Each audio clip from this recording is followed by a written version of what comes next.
Hey man, there was some you like that?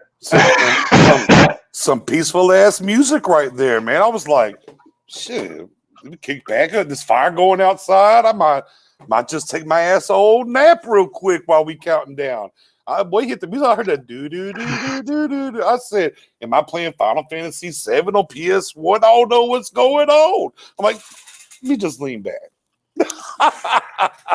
Oh boy, that was funny, dog. Yeah, man. That music, it gets me every time. Hey, I don't know really what to say with it. I try to incorporate because I'm still learning this like restring thing. So like I can freak my music, but I'm trying to lay it in there where it'll lay right because it's not going the way I want. So I gotta play this opening. It's crazy. But here's the thing though. I mean, it's 10 o'clock Central Time, 11. So, just ease it into the people. Ease it into them. Ain't nothing wrong with that. Go on the red carpet, I just ease it in there. Yeah, when that was a definite ease on.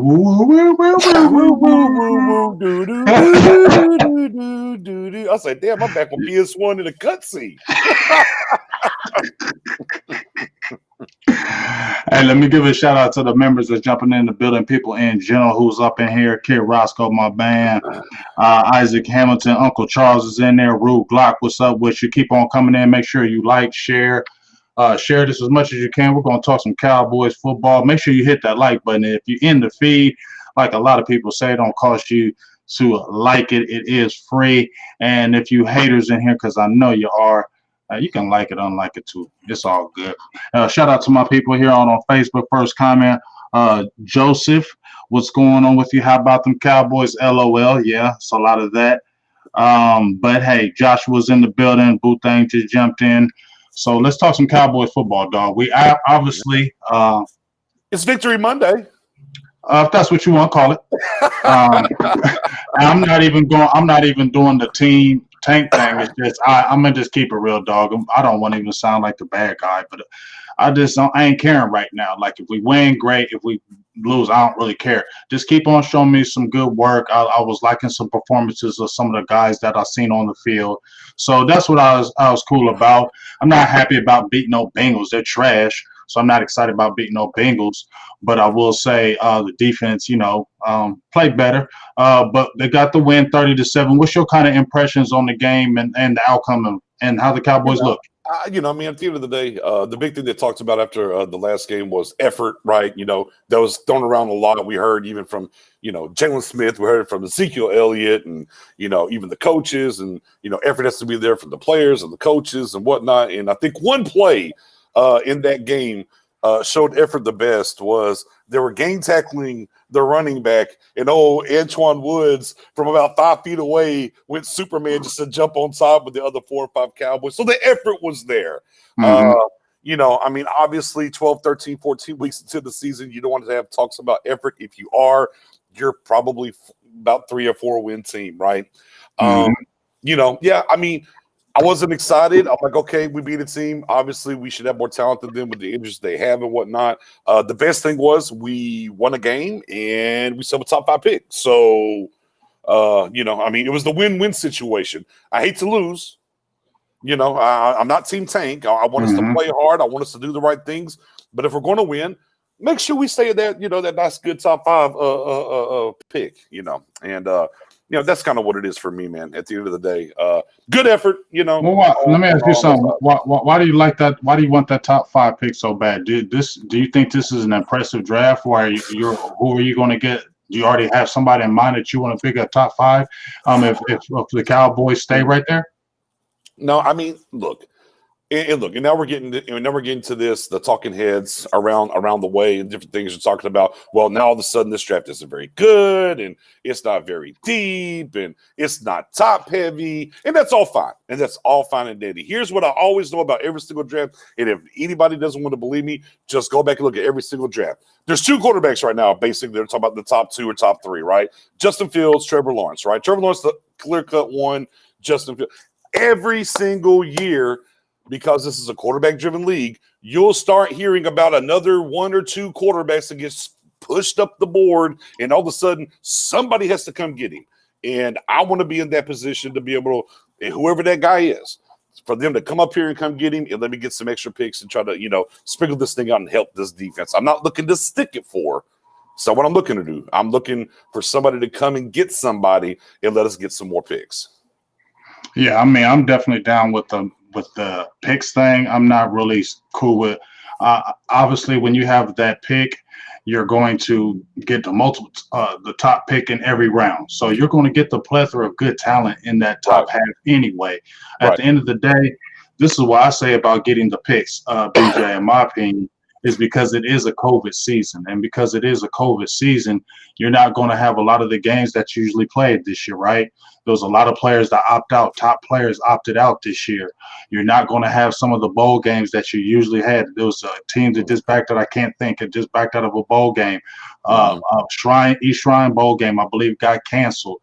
So it's a lot of things that are different in COVID. So your scouts have to be 100% on point. So that's why I say definitely trade out so you can get multiple picks, because you're going to need multiple players, because you may not get the true evaluation. You may miss on a few top players because you didn't get to see a lot. So it's best getting a lot of picks so you can maybe cover yourself. What do you think about that? Yeah, no, I mean, we always know. I mean, the wider you can cast that net, the better. And when we talk about the Dallas Cowboys, we know they ignore 1/3 of the way to acquire talent. That's the free agency market. So we need all the picks we can get. Now, we know we got an extra third. We know we got an extra fourth this year, but we need more than that, especially what we're going to be losing on defense and whatnot.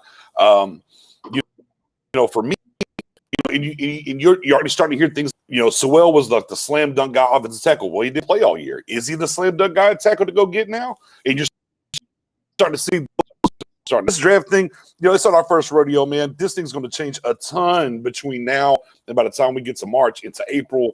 This thing's going to change a ton as far as how this. At the end of the day, I want picks. Nix is part of my 5-point plan to fix the Cowboys. I need a top 5. Take that thing off and get me a bevy of picks, man. Yeah, I definitely want to. Like I said, I want a bunch of picks. Because, like I said, you can just do that. And you're gonna have to fill up a lot of spots on defense because you are gonna lose players. A lot of players are on 1-year deals. It was a lot of situation where we don't know what's going to happen, and you're going to have to fill holes on this defense because there's a lot of unproven players as well. There's really not too many where you can say pieces instead of like maybe a DeMarcus Lawrence guaranteed.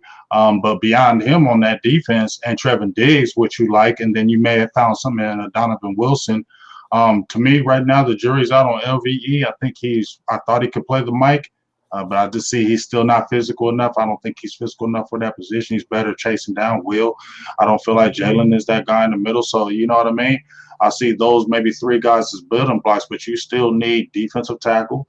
You need bad a draft for linebacker. that. Yeah, bad draft for that. That's what I'm saying. But is it a great draft for linebackers? I mean, if you don't reach for that guy, though. Yeah, Parsons and Mizzou, the kid from Mizzou, right? It's kind of where you're at. But, the other thing, too, is, and part of getting these bevy of picks, because once you trade back and get the bevy of picks, it gives you flexibility to come up the board for a guy, too, that you want, right? Because, look, you're hearing the Surtains of the world, right? You're hearing the Surtains of the world. Hey, what if you get in a position you're able to trade back and do some things, and you're able to score a Parsons and a Surtain? There's a lot of different things the way this thing can shake and bake, but we got to have ammo. We got to have draft capital to go do it. Yeah, well, that's the good thing that we got the ammo to do it. So we'll see, because Dallas hasn't been bad in drafts as much as Stephen Jones and them. Shout out to Harold for the $5 holla. We definitely appreciate you. But I'm not gonna mention nothing about no damn Texans, dog. For real. But definitely appreciate that $5 holla, though. Appreciate you, dog. Well, you can mention how Mr. Trubisky carved him up this week. Man, I ain't talking about no damn Texans, bro. You know what I'm saying? Like they ain't even. They ain't a conversation for me no more. You know what I'm saying? But Dallas has done pretty good in drafts, so I think it's not top heavy with, to me, dogs, but it is always going to be depth, and there's a lot of depth at cornerback, which definitely the Cowboys are going to be needing, at least maybe a couple. They are going to need the cornerback position, so they are going to probably get some good corners there. We definitely need to hit that defensive tackle. You need linebackers. What do you think about the defensive end position? We still haven't got to see it now. I don't know if it was Mike Nolan that came out today and was talking about, we like what he's done in practice. He just hasn't been able to get in the rotation. Yeah, whatever you're saying, dog. I ain't listening to it. But let me ask your opinion, though. DeMarcus Lawrence is the stable right there on that left side. Mhm. Is it going to be Randy Gregory? Is it going to be Alden Smith, in your opinion? Are they going to draft another defensive end? What's going to happen to Dorrance Armstrong Jr.? What's your opinion kind of in that place just on the end position? Hey man, I'm just tired of seeing Dorrance Armstrong for whatever reason out in coverage in the flat. I don't know what part of the game that is personally. I think Gregory's going to be here. I think Alden Smith's going to be here.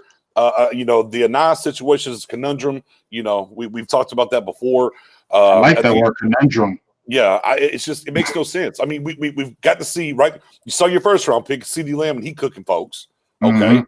you got to see your second round pick now, right? And Diggs, and we saw what he was able to do before the foot injury. Okay, we got to see the third round pick, right? And Gallimore, and since he's gotten in, he's probably been our best defensive tackle at times.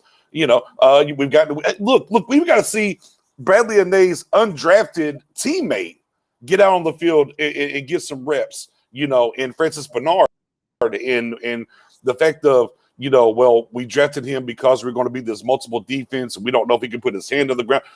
What's it going to hurt at this point in time to stick him out there and see? Because, we're at the point now, we have to the Washington football team has to lose out for us to get to the playoffs. It's not going to happen. That's just where we're at now. I ain't even thinking about no playoffs no more, dog. No. And look, in your fourth round pick, Tyler Badaz at center, we've seen what we gotten in him. So, we've seen that we've kind of hit really well in this draft, but you just refuse to play. Even with all the injuries at cornerback and the terribleness at safety, we can't get to see Reggie Robinson either, which is, Mike McCarthy, excuse me. Willie McClay came out and said, it was his pet cat of the draft. He was so excited to get him in here. And here we are not seeing those two guys in Robinson. Well, see, that's what tomorrow we're actually going to have my dog, Law Nation. Shout out to you, Law. We're going to have Mike Fisher on the show tomorrow. And, you know me, I'm coming with them. I'm coming with them dagger questions, big dog. You feel me? Because we need to figure those things out, because my thing is, I get it. You're a rookie. And if you're a coach, if that player is not understanding what's going on out there, you don't want to put them out there. You just don't want to do that. And I keep hearing that. But here's my problem with that, BJ, and where my frustration comes. I hear that, and I can say, okay, that might be true. But I can't believe you now because you misevaluated Donovan Wilson. You misevaluated Connor McGovern. Two coaching staffs misdiagnosed Donovan Wilson. My God. Me? Well, here's my thing with now on the last coaching staff. I'm gonna say this. I think they like Wilson, but they love some Jeff Heath. He wasn't taking Heath's spot, and he wasn't last year. He wasn't going to move Woods because they still wanted to see if Woods was going to be their guy. I know that. I'm talking about their mind this year, but you gave him move Woods this year. But I'm talking about their mind. Yeah, I feel you. And that's why they didn't play him this year. There shouldn't have been none of that. I think my dog Sky is going to have Darian Thompson on the show tomorrow too. You know what I'm saying? So and shout out to Rue over here in the comment section. Saw freaking Robinson. Oh, and I was good. I'm good to see Westry with the height and everything. Rue Glock. I absolutely. Look, I'm happy to see Westry with the height and the speed to see what he has. But on the same token, we saw him before we saw Robinson. Shout out to Westry, man. I was happy to see him get on the field finally. Man, we got to see what these guys have. I made the video, so I was super geeked to see him, and he was playing on AJ Green a couple times on some one-on-one playing press.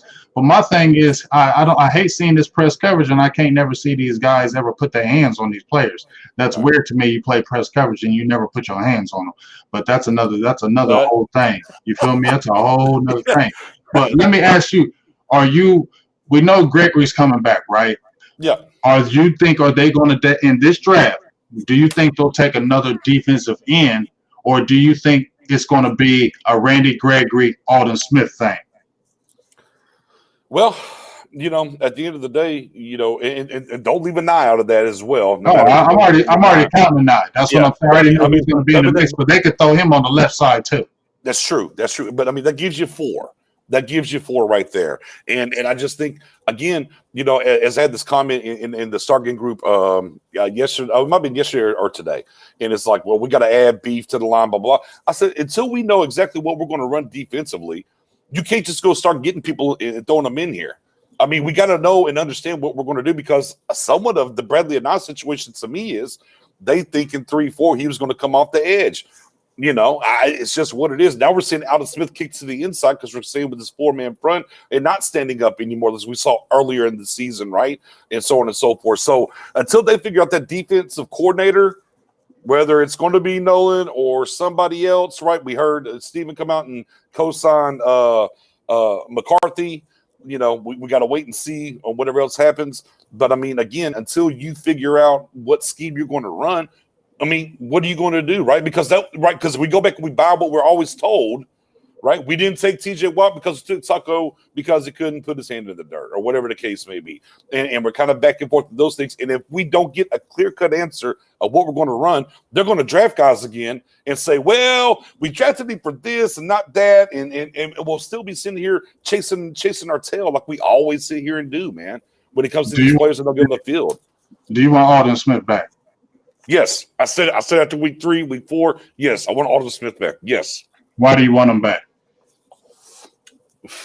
He's got a motor. He's shown, even played through some injuries this year. If you're going to stay in the 4-man front, he gives us flexibility. If you're going to the 3-4, he gives you an extra outside rusher in the 3-4. The more guys you can have to come off that edge standing up, the better you are. So for me, yes, Alden Smith for me is a definite bring back, because his versatility can do everything, no matter what scheme we want to bring in here. Mm-hmm. All right. So, do you think like a couple 2-year deal, something like that? Yeah, we're not trying to sign him for 5 years. I mean, we know he's 30. We know that. Okay. I mean, look. And we know Stephen Jones. That 2-year, 2-year lighty-dighty. We're going to keep. His defensive line coach. Even if they, to me, I believe this. I believe if they move on from Nolan, one, don't expect it to be a outside hire. Be clear. So who do you think it would be if it's outside, if it's inside? That guy that we went and got that we created a position from Minnesota. George Edwards? Yes, sir. You think he's the in-house guy? I think he's the in-house guy if they make a change. So so do you think is that the Jones is saying this is the inside guy, or is this Mike McCarthy? Well, I think McCarthy created a position for his coaching staff to have him here. So now we can debate on, is it McCarthy wanting to slide him over or whatever, but McCarthy, here's what I tell everybody. And I had this conversation last night with some people. As hard-headed as the Joneses are going to be about they made the right hire and not want to move on, I guarantee you Mike McCarthy is going to be just as hard-headed about his coaching staff and what he wants to do as well. So that'll be a thing that we monitor, the way we see, this coaching staff and what happens moving forward. But for me and my money, I think if something happens, it's going to be Edwards. Where'd he come from? Minnesota.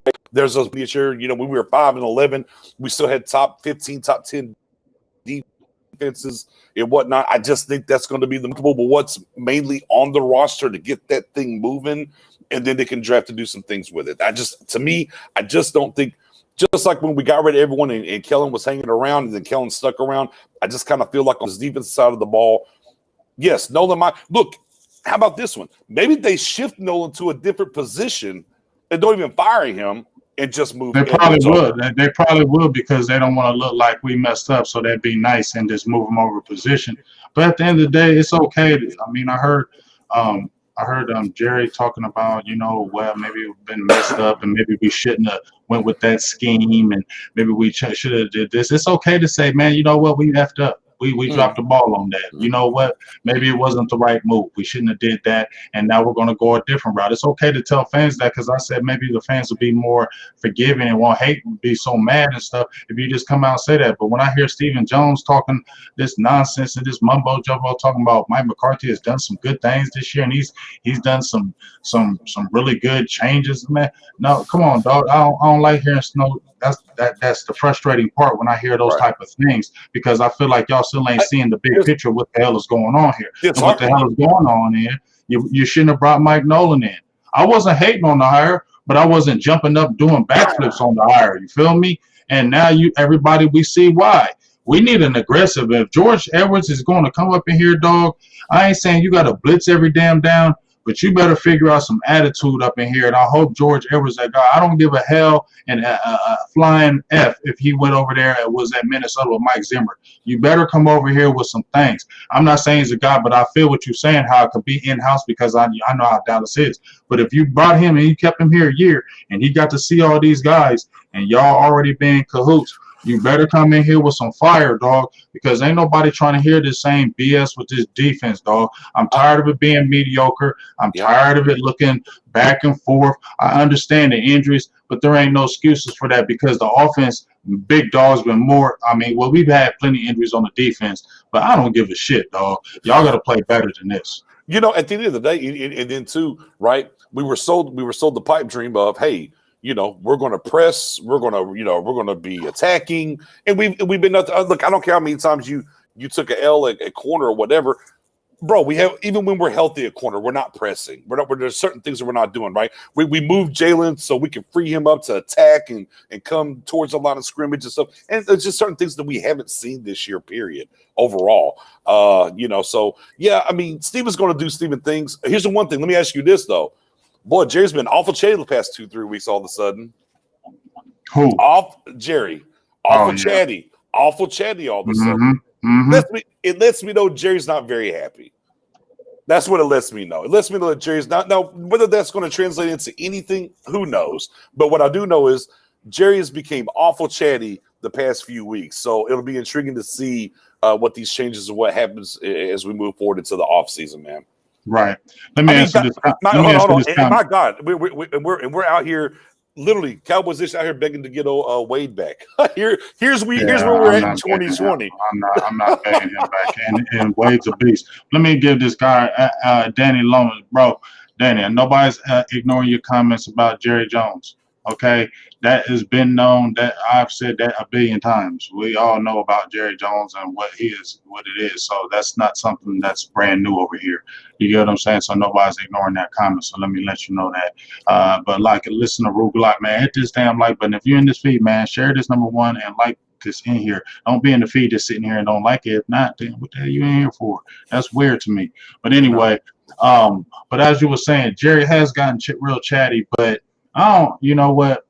When he jump out there, you know why he mad, because number one, they are losing, and that chatter. He don't want to hear that chatter and everybody start running their mouth about him and talking trash about them because he don't like hearing that. But my thing is like this. You always jump out there and say you don't like hearing this and you don't like hearing that and you're going to do this and you do that, but you don't never do it.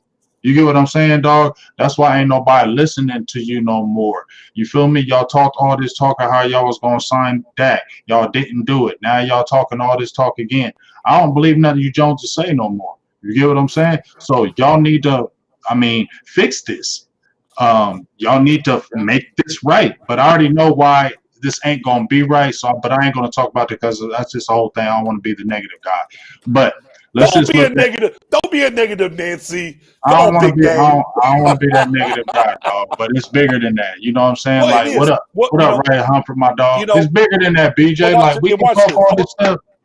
I agree. No, I don't disagree with you. I'm not saying that I disagree with you. I'm gonna tell you something that I told somebody 3 years ago. I said, if there was ever a way that they wanted to pivot out and bring somebody else in to run this thing, I said it 3 years ago. I got receipts. I'll inbox you. I said they can let Troy Aikman come in here and do it, and they can sell it and they can save face. The only way that anybody, because let's go back. Right, guys, here got to fire Jerry. Look, old hat here. We know that. But the only way for the Joneses to ever do it is to be able to sell it some type of way to the fans. And the only way they could do it to me would be Troy Aikman. And I've seen people say, well, Troy's not going to leave. That's what Troy wants to do. That's why Troy hasn't taken a job anywhere else doing it. Do you really think he wants to come to Dallas? I absolutely do. Absolutely. You know why? Because he said it 5 years ago he wants to run a team. That was 5 years ago. Now he said he wanted to run it. He said he wanted to run a team. Is he going to be able to run a team with Jerry? Again, and he's reiterated it over the 5 years. If he wanted to do it for another team, he would have done it already. The reason he did it, because we know how the social media game works and how the media works.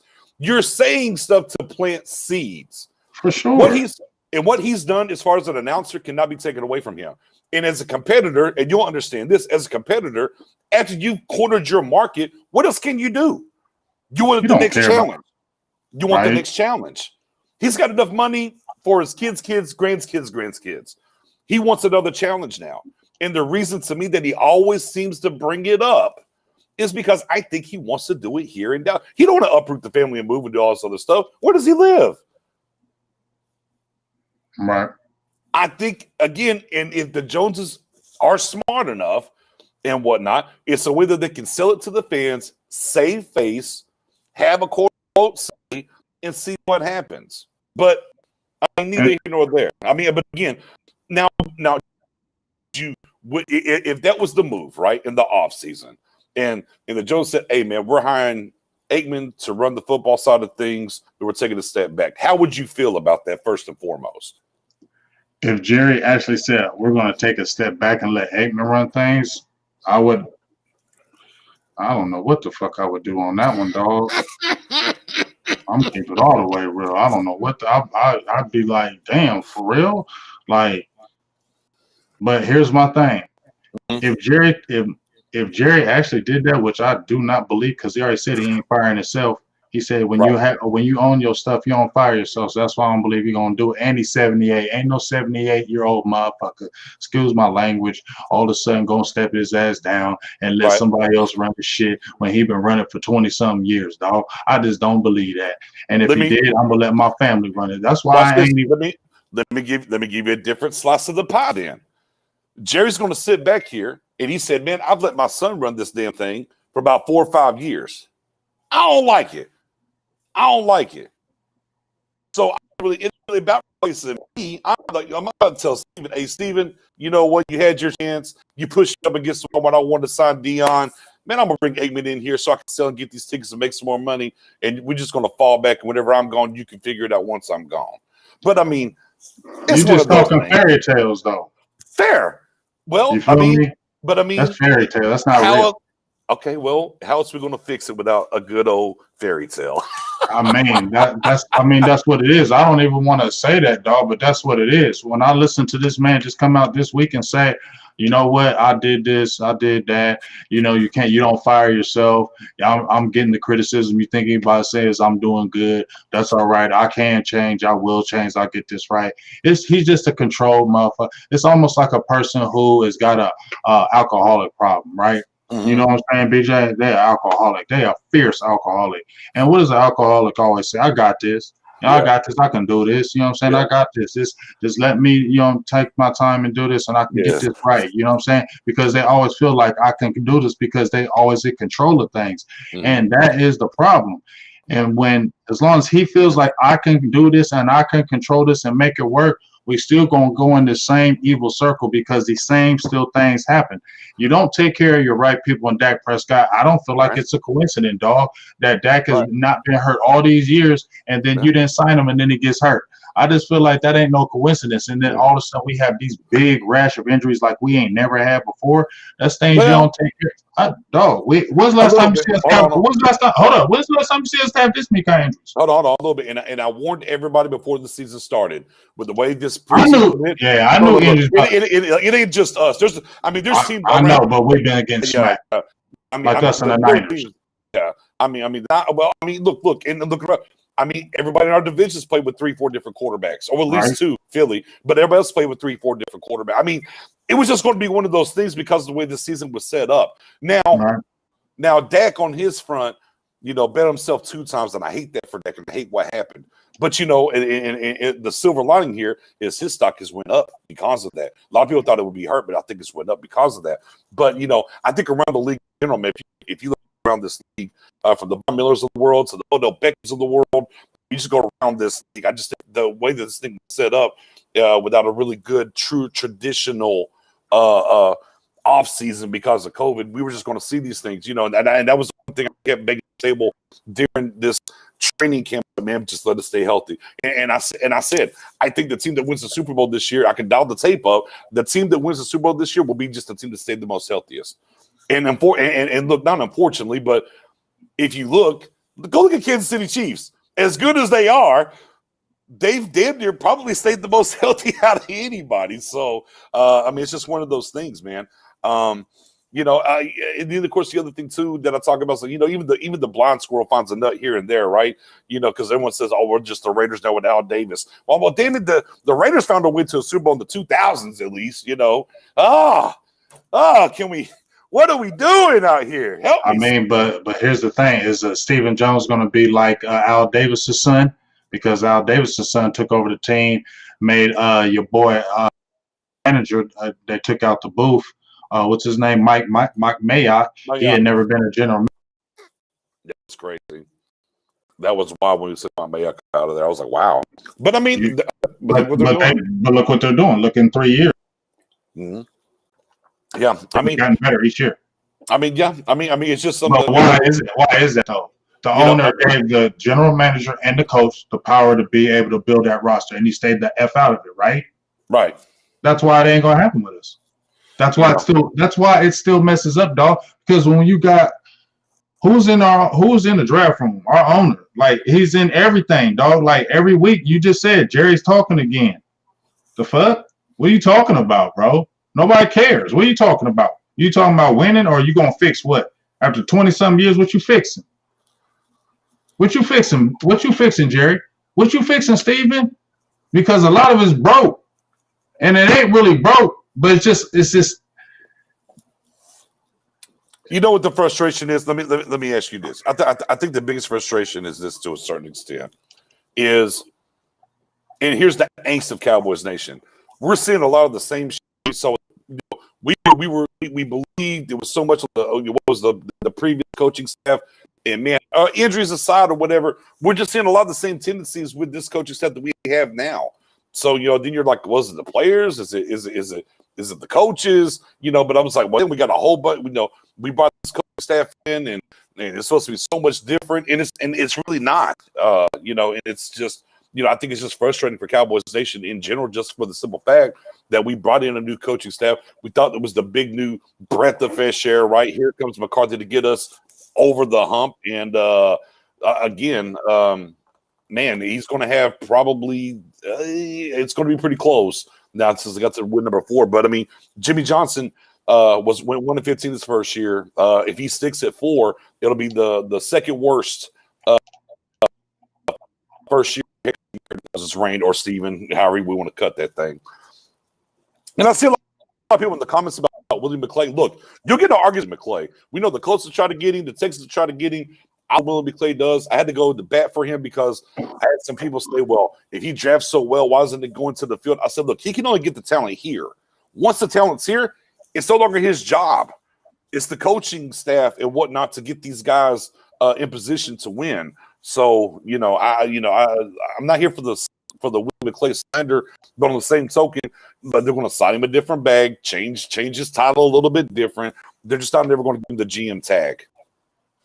I mean, that's what I'm saying. He's never going to get that tag at all. That's what I mean. They can't sell it. They can't sell it. They can't. They would have to be. But he doesn't want it though. But from what I've heard, he doesn't want that. He just wants to concentrate on football, and that's why it's perfect for them. They don't have to ever worry about that with him because he don't want to do that, and that's the whole thing of it. He doesn't want to do any of that. Well, yeah, and the biggest thing was too, he doesn't want to move around until his kids get through school. That's the biggest thing he said. He's like, hey, look, I'm not really leaving here. Hey, and obviously you have to understand William McClay's background. Like that gave him a chance whenever they had the Desperados in town, right? And the NFL teams had their AFL teams. And he got his chance there to kind of come up through the ranks. So he's been with this organization a lot longer than just, handling the drafts and the scouting and stuff of that nature. He's moved up the ranks. But on the same token, he's always came out and said until his kids are grown in school, he don't want to move around. So again, the Jones got to sit on somebody that is worthy of being the GM in this league because of his own personal thing and the fact that he wants. And he said it multiple times. I mean, of course, tongue in cheek, right? He wants to bring a Super Bowl here, obviously. But once we'll see how much weight that holds once the kids are completely through school and gone, and then he gets a call from a different team to get that GM title. Well, like I said, we're all just, I don't know why we even be talking about that no more because Jerry's never given that up. And like I said, the way it's always structured, it's the way, if Will McClay is cool with it, then Jerry's cool with it. And that's all that Right. matters. And you know what I'm saying? That's what ain't going to There's change. the problem. What's the score of this damn game? Because they're going nutty over this game. They said this game is going ridiculous because I know when I left, it was 34-20, and Lamar Jackson only had like 100 yards passing, but he had like 115 yards rushing. Oh, well, you know.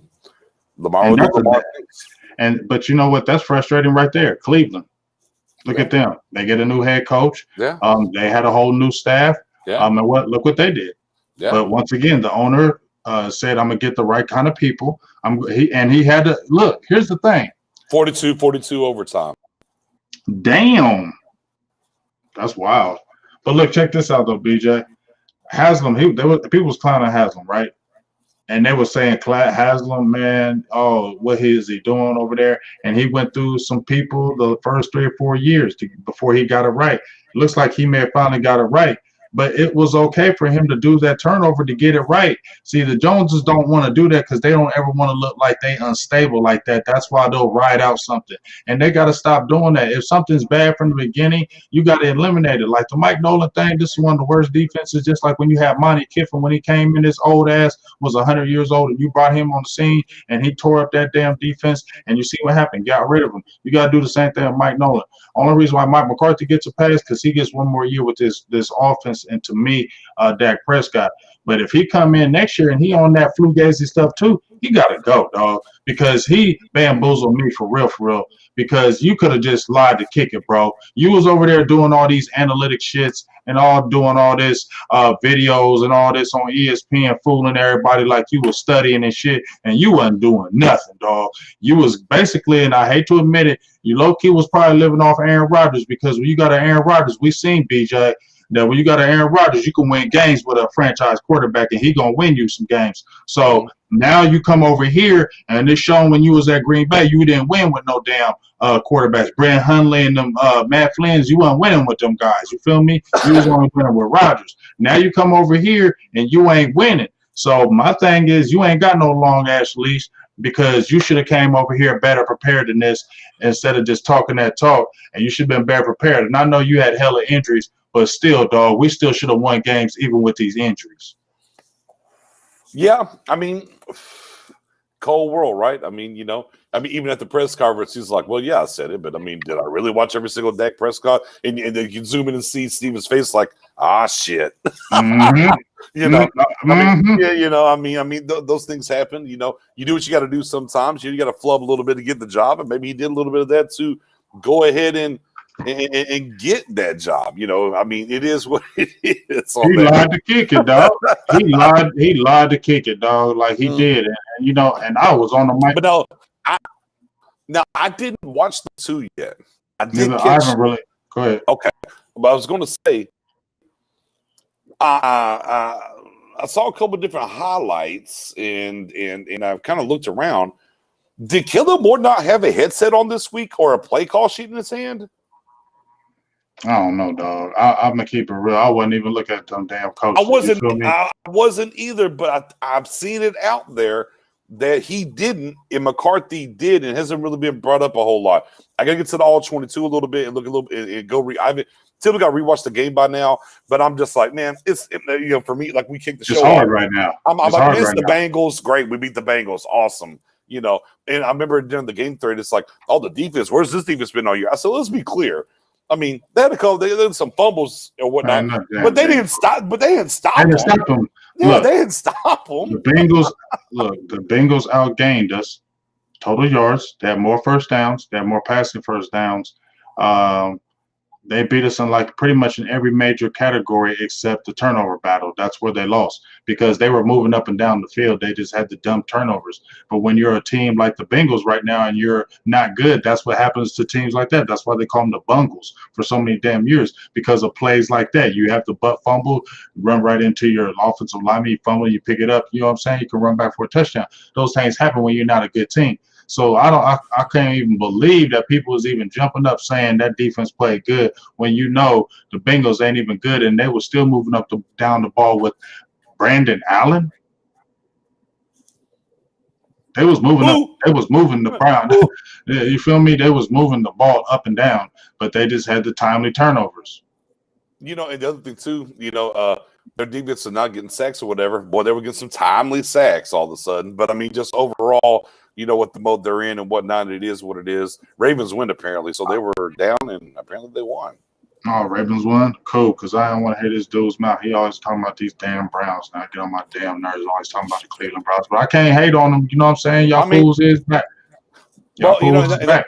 Yeah, I mean, look, and that's why I tell a lot of people too, you know, this whole first year coach, you got to get it right. I'm like, hey, I mean, you see what Panthers and how they played, you know, with their first year coach, right? Every first year coach got a better record than us, BJ. Right. You know, I'm like, so I mean, I'm not really buying the don't try to sell me because our first year coach, right, is a former Super Bowl winning, blah, blah, blah. You know, we got all the actors roll and everything else. And, you know, I mean, does it look that way? No, it doesn't look that way at all. It looks like I said, you got Matt Rule, you got first coming from college, better record, even though it's not a great record, it's still a better record coming from college. You got Joe Judge, he's got his team playing good. We seen what Ron Rivera is doing, but he was blessed with a great defensive front line, dog. I ain't hating, but she was blessed with that. It's a good play coming into a team. And then, I mean, and obviously they were good enough to, they were blessed enough to be able to select Chase. That's what I'm saying. You know what I mean? And then you got Chase Young too. So you came into it pretty good.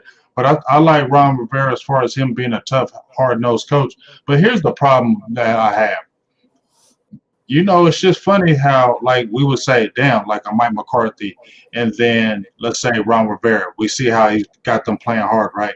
But it just seems like if Ron Rivera came with us, he wouldn't be able to do that because of our system. And it just doesn't – it's just something, dog, that when you come here where you was doing good over there, you come here, you're not going to do good. But when you leave, you do good again. That's some weird shit, bruh. Well, I mean, DeMarco Murray really didn't do that good in Philly now. But we know that was a dumb signing on Philly because that was just a – I know, but that was just a sign. Well, we can't say ever. I know, but he went to Tennessee and he did good. I mean, Oldick has 20 catches. But he should have retired. We did once, right? Jeff Heath? He did one. No. Jeff Heath? Yeah, well, I mean. He got 3 interceptions. They put him at free safety and not many play strong safety. That was what's the point? That's the point, though. I'm not saying every Cowboy goes out, but them has-beens, they don't ball out. But if you're in a good age and you leave Dallas, you leave productive. I mean. Why is that? Julius didn't do a whole bunch. Who? Julius Jones. I don't know. Man, I'm gonna throw Felix Jones was washed up though. He didn't lost his speed when he left with us though. Well, Julius Jones was injury prone. I'm just saying, dadgummit. I'm just saying, good players that have left us. I'm just saying, or players that were okay, like they go over there and why are you productive at it? Terrence Newman leaves us and been balling out since. Went to Cincinnati, played good. Went to Minnesota, played good. Enhanced his career. Well, he got back with his defensive coordinator though. Feel me? And he got away from Dallas. Yeah, but he got to go back to Zimmer. You know, I mean, you look, and that's the case in point. You know, and you look at Jeff Heath, he went with his defensive coordinator, right? I mean, again, goes back to, you know, hey man, coach has got to put you in a better position to win. It is what it is. Now look, we know we've spent a ton of money on this offense, and I get it. And look, to the tune, right? Because I mean, Dak and Andy Dalton both have more touchdown passes this year than Daniel Jones per se, right? I mean, it's water underneath the bridge. Who cares? But this defense, I mean, especially up the middle, we're just not good. And I continuously preach this. I've preached this for years. You know, if you don't agree with it, Big James, let me know. I don't need to be great or spectacular outside. I have to be strong down the middle. I need strong meat in the front. Yes. I need a linebacker, and then I need a bona fide safety. And I got to be strong down the middle of the field. If I can push everything outside, I got 2 extra defenders that are the sidelines to help me out here. And, you know, And for whatever reason, we just haven't been able to do that. You know, look, man, look, I appreciate Mo Collins and what he did while he was here. Getting from Nebraska, and look, it may be part of our problem, right? One of the reasons we took Collins from Nebraska was the same that we had drafted Gregory. He's going to help Gregory stay on the path, you know. But I mean, you know, he was hurt a lot or whatever. I mean, I'll say it. Look, and people tell me about Jay Ratliff. All that's fine. We haven't had a bona fide defensive tackle since Leroy Glover. Those are just the facts. I'm sorry. Love Jay Ratliff as a 7th-round pick out of Auburn and whatever he did for the 3-4 defense as an undersized tackle. That's fine. Yeah, you ain't think Jay Ratliff was a dog, big dog. Bro, not in the 3-4. I mean, he was good. He was good, but in a 3-4. He was better as a 4-3 guy, yes, because he couldn't hold that point of attack. He was undersized. Yes, he was undersized. That's one of the reasons why he was drafted so low, because he was undersized and he was playing under technique. And that's my problem. You know, I mean, look, I shout out to Jay Ratliff. Got to be great guy. You know, but again, as a nose tackle in a 3-4, I'm sorry, you're not going to get up here. Look, I don't have blue clear eye view shades on here to tell you that, oh yeah, Jay Ratliff, man, it was a great defensive tackle for us. Oh, he was serviceable. He was a dog to a certain extent. I agree with all that, but he was better in a 4-3 than a damn 3-4 nose tackle, and that's where he was playing a lot. We haven't had a bona fide defensive tackle since Leroy Glover. I'm sorry. Yeah. We just haven't. You know, look, and you go back to the Russell Marylands and the Leon Letts. Don't have those guys. We haven't had those guys. I mean, David Irvin was pretty good. He had his moments. He wasn't consistent. I know he wasn't consistent. But I mean, but like I said, but the 1 year. But listen though, the 1 year when DeMarcus Lawrence had his best year, in my opinion, is when David Irvin had 7 sacks in 8 games before he went out with the concussion. That's when D-Law had 14.5 sacks. Because now you have to worry about that front. You can't tell me no offensive teams go in that front and saying we're worried about Hamilton. We're worried about Antoine Woods. We're worried about Neville Gallimore. We're worried about Tyrone Crawford. You can't tell me any offensive team comes in there thinking about that front. Grady Hips got 2 sacks this week, sir. Yeah, one of them because of Randy Gregory. Fair. One of them because of Randy Gregory. Grady Hips. Yeah, Grady Hips got it. He got it. I give it to him. He got them 2 sacks since 2018. Look, and I don't disagree with you on that. But I mean, again, where do we get David Irving from? Off the practice squad. I feel you. Bargain shopping shit. I feel you. I was just thinking about that yesterday. Like, we didn't get David Irvin because it was a high draft pick. You got him off the plucked him off the squad. You was cheap, but you always trying to find these gems, which is good, but that shit don't work every time. When you see these top teams, dog, no matter what this goddamn Stephen Jones talk about, this dumb shit he be thinking, you need at least a couple of these free agents to make it go, make that shit hum. You need at least a couple of them dogs from the outside to make that shit hum. Well, when we saw the Denver when we saw the Denver Broncos, right? Before they won that Super Bowl and they got Peyton Manning, they brought Peyton Manning. Well, they was getting close, but they said, we need a quarterback, right? They went and got Peyton Manning. But then they said, damn, we need to get this defense because our offense got our ass kicked. What they do? They went out and got DeMarcus Ware, even though he wasn't that guy, but he was that guy that they needed to help Bob Miller. Right. They had Bob Miller on the other so that's what I'm saying. They said, okay, this is a guy that, but that's what I'm thinking. See, Stephen Jones is always thinking we don't never hit first wave of free agency. That's where the dogs is at. We hit third wave of free agency. The dogs ain't there in the third. Them is where the old guys are usually at, or the bargain dudes.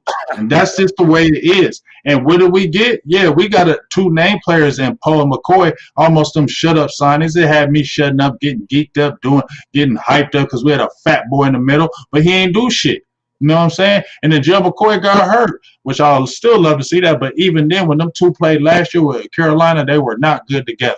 There was not a good run defense for both of them guys. So both of them guys could have been straight washed up, and we would have just got name players and not really productive players. Because at the end of the day, there was some damn good defensive tackles. The last defensive tackle draft, the free agency class was nasty.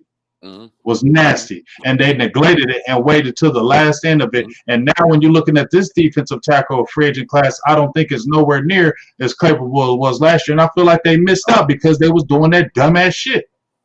And again, and it's back to you were going to be a multiple 3-4 defense, and then 2 games in, you had to dial it back and say, "Oh well, we're going to be a 3-4," and Poe has to be that second. Look, in a 4-3 front, that's not what Poe's going to be able to do for you. Poe's going to keep your linebackers clear in a 3-4. Is what he's going to do. And those things are, it's just part of the conundrum of what's going on and how we always seem to figure this a way out to screw ourselves. I go to Chris Richard had on the Boys and Girls podcast, and he said, this is either right before the season when the season took off. And he's like, man, you can want to do a lot of things, but if you can't trust a guy to get to his deep half or his deep third, I don't care who you are, you can't call it because you can't trust that player. I feel that. It has to be a marriage. It has to be a marriage. I totally understand that, and I totally feel that, and I feel like maybe I totally get that because I was a coach, so I don't jump away from that because sometimes if a player, listen, I'll coach for some games. I don't care how much you want your kid to play. I don't care if you yell at me about not letting your kid play. He ain't playing this game.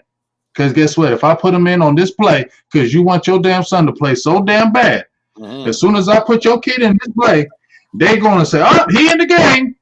And they're going right to him. They're going to exploit him. They're going to get a touchdown. And then I'm going to be kicking myself because I let him play because the parent was over there crying, let my son play. Now we lose a big-time game because I let somebody in there who can't smell the field get on the field. So I totally agree with the coaches. But where I have the problem is I feel you coaches saying that, but y'all misevaluated some players over here that y'all say may not been ready, and they're some dogs. So that's where my confusion is and my frustration is, and my saying is let them play. And here's my thing on Reggie Robinson.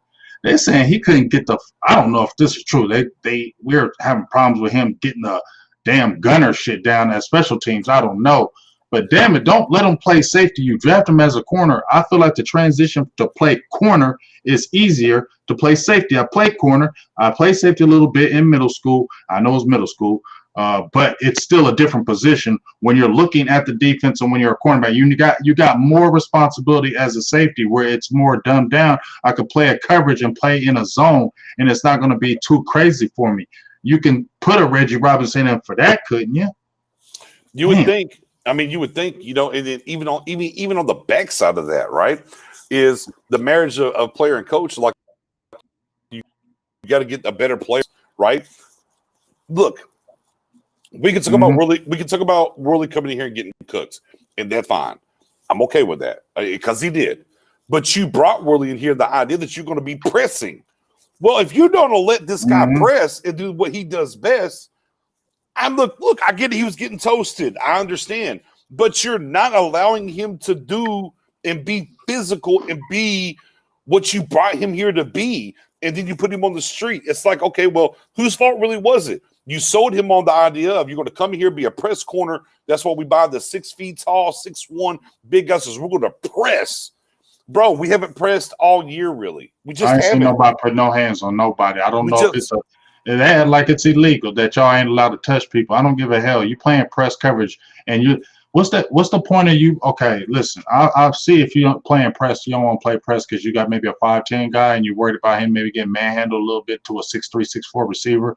But y'all motherfuckers said y'all wanted 6'1" above, and all these dudes. Rashard Robinson 6'2", Savion Smith is 6'2", Trevin Diggs is 6'2".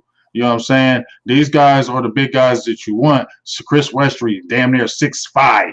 You feel me? And I see you guys moving them up on that coverage. And then when the receiver when they hike the ball, this receiver's getting a free freaking release. So why are you making them move up and playing press? And that shit is dumb.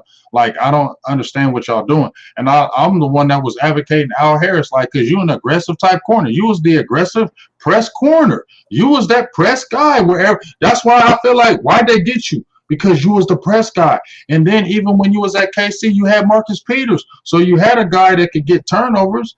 So Trevin Diggs was doing that, but even then I had George Teague on here and I was asking, dog, like, I'm like, am I dumb? Because press coverage, you put hands on people. George Teague, come on, you played the game. You played in the back end. You know what it is. You supposed to put hands on him. He said, yes, I don't understand why they weren't allowing him to do that even at Alabama. So I'm not understanding what the hell is going on here when you talking about being aggressive and you moving guys up at the line of scrimmage and motherfuckers still getting free releases. Yeah, man.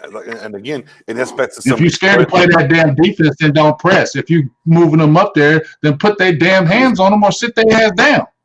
Yeah, and again, and that's back to the same issues that we're talking about of, you know, we have coaching issues, we got player issues. We have both. We have both because the coaches and what they said haven't came through with that scheme per se.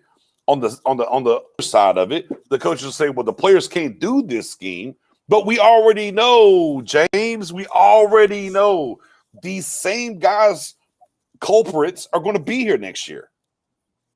We know, bro, we know. Like we know. And there's the my thing is I'm confused, BJ's, because you know with Ron Marinelli, it was a more simplified scheme. It was a more simplified, it was one gap. It was more two-gapping with Mike Nolan, more responsibility, more reading, reading, reacting. Yep. You're reading off the defensive tackle. If he's shooting a certain gap, you're reading off of him more of those reads. So they wanted to simplify it. Mm-hmm. So you had a pretty productive time under Marinelli as far as defense. It was pretty much middle of the pack the whole time. And then it just goes to hell when Mike Nolan comes.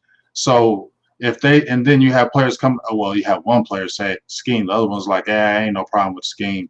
How does it get notoriously bad like that? How does it fall off? I'm just trying to figure out how did it fall off that bad with the same players? Well, I mean, we because all our players stupid. I don't think. Well. That now you hit me with two-sided questions. Okay, I'm sorry. And that's fine. That's fine because I said this a couple of weeks ago. I don't think our football IQ is very high on the defensive side of the ball. I just don't. Look, the one play where Jalen was in the hole where the back was coming, and Jalen just says, do this defensive spin move to this other gap where he might show up, and then he just keeps coming straight down the path. And I'm just like, wow, you know. Mm-hmm. You know, so I don't think our football IQ is very high. And then on the same token, we did have a lot of turnover. That's not making an excuse, right? Because, I mean, Quinn's gone. Byron Jones is gone. Collins is gone. You know, I mean, we kind of go down the list here a little bit, right?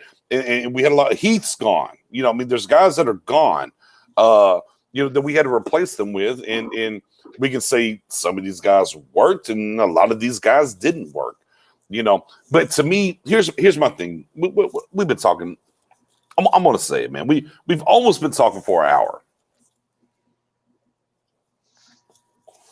Man, let's keep it a buck. That's all I do. You want this team to get better? And look, forget the PTSD. Hey.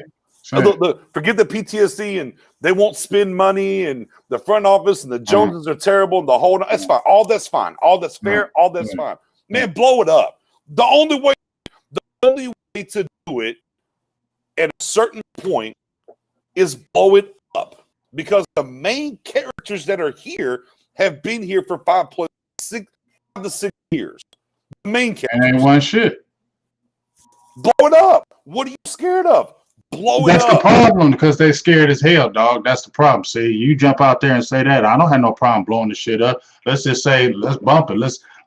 That's what. See, I said this, BJ. I promise you. Shout out to my dog, the lunatic, for the $2 holla. Appreciate you, big dog. But this is what I said like a month ago. I said, and this is what I was. You brought up them Raiders, right? We brought up them Raiders, okay? Now, when Davis came in, he said, all right, Gruden. He gave him that big-ass contract, and everybody was like, well, you crazy. This dude ain't coasting like 10, 12 years. You give him that big contract. But he said, you know what? Here's this money. It probably ain't worth that. I don't know how much it really worth, but you got all power. I'm going to get this football guy. We knew Mike Mayock was a football guy. We saw him. Mike Mayock know his shit. I'm going to give Mike Mayock. He knows his shit. Yeah, played at Boston College the whole 9. Yeah. You know what I'm saying? I give it to him. He know his shit. You know what I mean? Is he perfect? No, but he know his shit. So he went over there and said, okay, do your thing. What did John Gruden do? Huh, BJ? He said, Khalil Mack, bye. He said, Amari Cooper, bye. Give me the pick. Guess what? I'm going to give me all these picks because I know these guys is worth something. Give me all these picks, and I'm going to build up now. Let's ask a question. Did he do pretty good in that draft when he got rid of Khalil Mack? Yeah, he got some players out of that draft. He did. He got a foundation. He got some dogs out of there. And they've been drafting pretty good. And like I said, look where they're doing. They went from quarterback away. And they have gotten better every year since they've done that. And they blew it up. See, Dallas is scared to do that. Dallas ain't going to do that because they scared. And that's why we ain't winning, because it's scared money. Stephen Jones, dog, won't get that free agent, not just because he's saying we ain't overpaying for regular players. It ain't just that sucker. Hold on. Stop trying to say that shit to me. Watch this. I'll like. You'll be like to chat up real quick. Light it up. Look, it means you've had tons of talks on air, off air, the whole nine. And I'm gonna put it out here. And part of my 5-point plan to fix this team is to re-sign Dak. However, you're in the position, and we're talking about blowing this damn thing up and doing it the right way, as we've seen time and time again in this league. Don't sign Dak. Now you got to find a trade partner. Look, Dak's not going to go to the Jets. Stop it. He has control there. He's not going to go to Rudy Poutine. Now, will he go to New Orleans?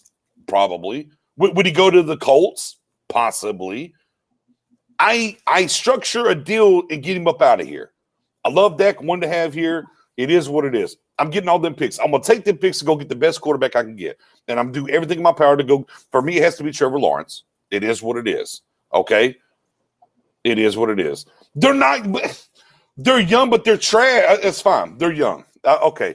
We ain't that young. We're not that young. We're not that young. Our average age now has bumped up because that offensive line. Only reason why I got a little younger because they got hurt. But our average age is like around 26, 27 years old now. Harold Jones, we've lost our last 2 Turkey Day games, one with Dak and one without Dak. Remember? Buffalo came in here and did their thug thizzle on us. Blow it up. Blow it all the way up. And that's the only way you can reset this thing. Look, I'm team keep Dak for sure. I am. But if we're talking about start over everything, I wouldn't be mad if Dak went over somewhere else and got busy and got staying a different. Oh, he's gonna get busy. I want Dak. And please, everybody better understand me, because I told people I feel some kind of way about some Cowboys if they didn't re-sign them. But if you coming like that and you say that, I mean, you know what? If you coming like that and saying in that aspect of blowing up, you have to. If you're gonna blow it up, you gotta blow it all the way up. So I feel you in that aspect. But they're not gonna do that. But they're not going to do that because they're safe. Because you know why? They still feel like we're only a few steps away. Did you just hear Stephen Jones talking about we about to get this shit turned around real quickly? So that means they ain't trying to blow up shit. Okay. Well, I mean, look, if they're going to turn around real quickly, they better that first phase of free agency go get me Justin Simmons out of Denver. Not going to happen. That's why I said. I'm just saying. Yeah, and that's what. You know what I mean? If it's just this shit done, dog. I told you, look at the chat. I told you gonna light it up. I agree. Hey, I agree. Look, and I agree. I think Dak. Look, I think at best, if you want to argue about Dak, he's a top 8 quarterback. For me, he's a top 6 quarterback in the league, and I don't think you walk away from that. But on the same token, you can't sign Dak and then pseudo act like you can't do nothing. Because here's the 5-point plan from your guy Nix, and watch how they get crazy again. Number 1, re-sign Dak. Number 1, re-sign Dak. That's number 1. Off top, you re-sign Dak. Number 2, I'm trading Amari Cooper. Stat. If I trade Amari Cooper, I get a net gain. Shout out to my guy, because we talked about this on Twitter. Shout out to my guy, Big Game James, that showed me, we get $12 million if we trade Coop. We good. And I got that from KD Drummond. It wasn't me that made it up, because he showed me. That part. I'm saying, okay, then I'm trading. I'm trading Amari Cooper for a first-round pick. Now here's where I get the blow. You ain't gonna get that. You think you're gonna get a first round from Amari now, dog? I'm gonna show you why I'm gonna get a first round from Amari. Brandon Cooks has been traded 3 times. 2 times for a first-round pick, got paid and traded for a second-round pick. And you're telling me Amari is not going to get moved for a first? You think Green Bay's sitting down there like 25 to 32 won't give up a first-round pick for Amari Cooper to go on the other side of Adams. Come on now. Look, my guy Tuck told me, said, my guy Tuck said, maybe you can't get a first. Maybe you can get an early second. Fair enough. Give me a top 36 pick for Amari Cooper. So if you're blowing it up, though, okay, we talking about blowing it up, then what the hell are you doing with Ezekiel Elliott? Wait, hold on. Here's the plan. That was one, re-sign Dak. You're gonna get him for the low. 2, I get $12 million because I'm gonna move Coop and I'm gonna get some more draft capital. So now let's say it's a second round pick for this argument's sake. So I got a first, I'm picking at number 4. I got 2 seconds, 2 thirds, and 2 fourths. Boom. All right.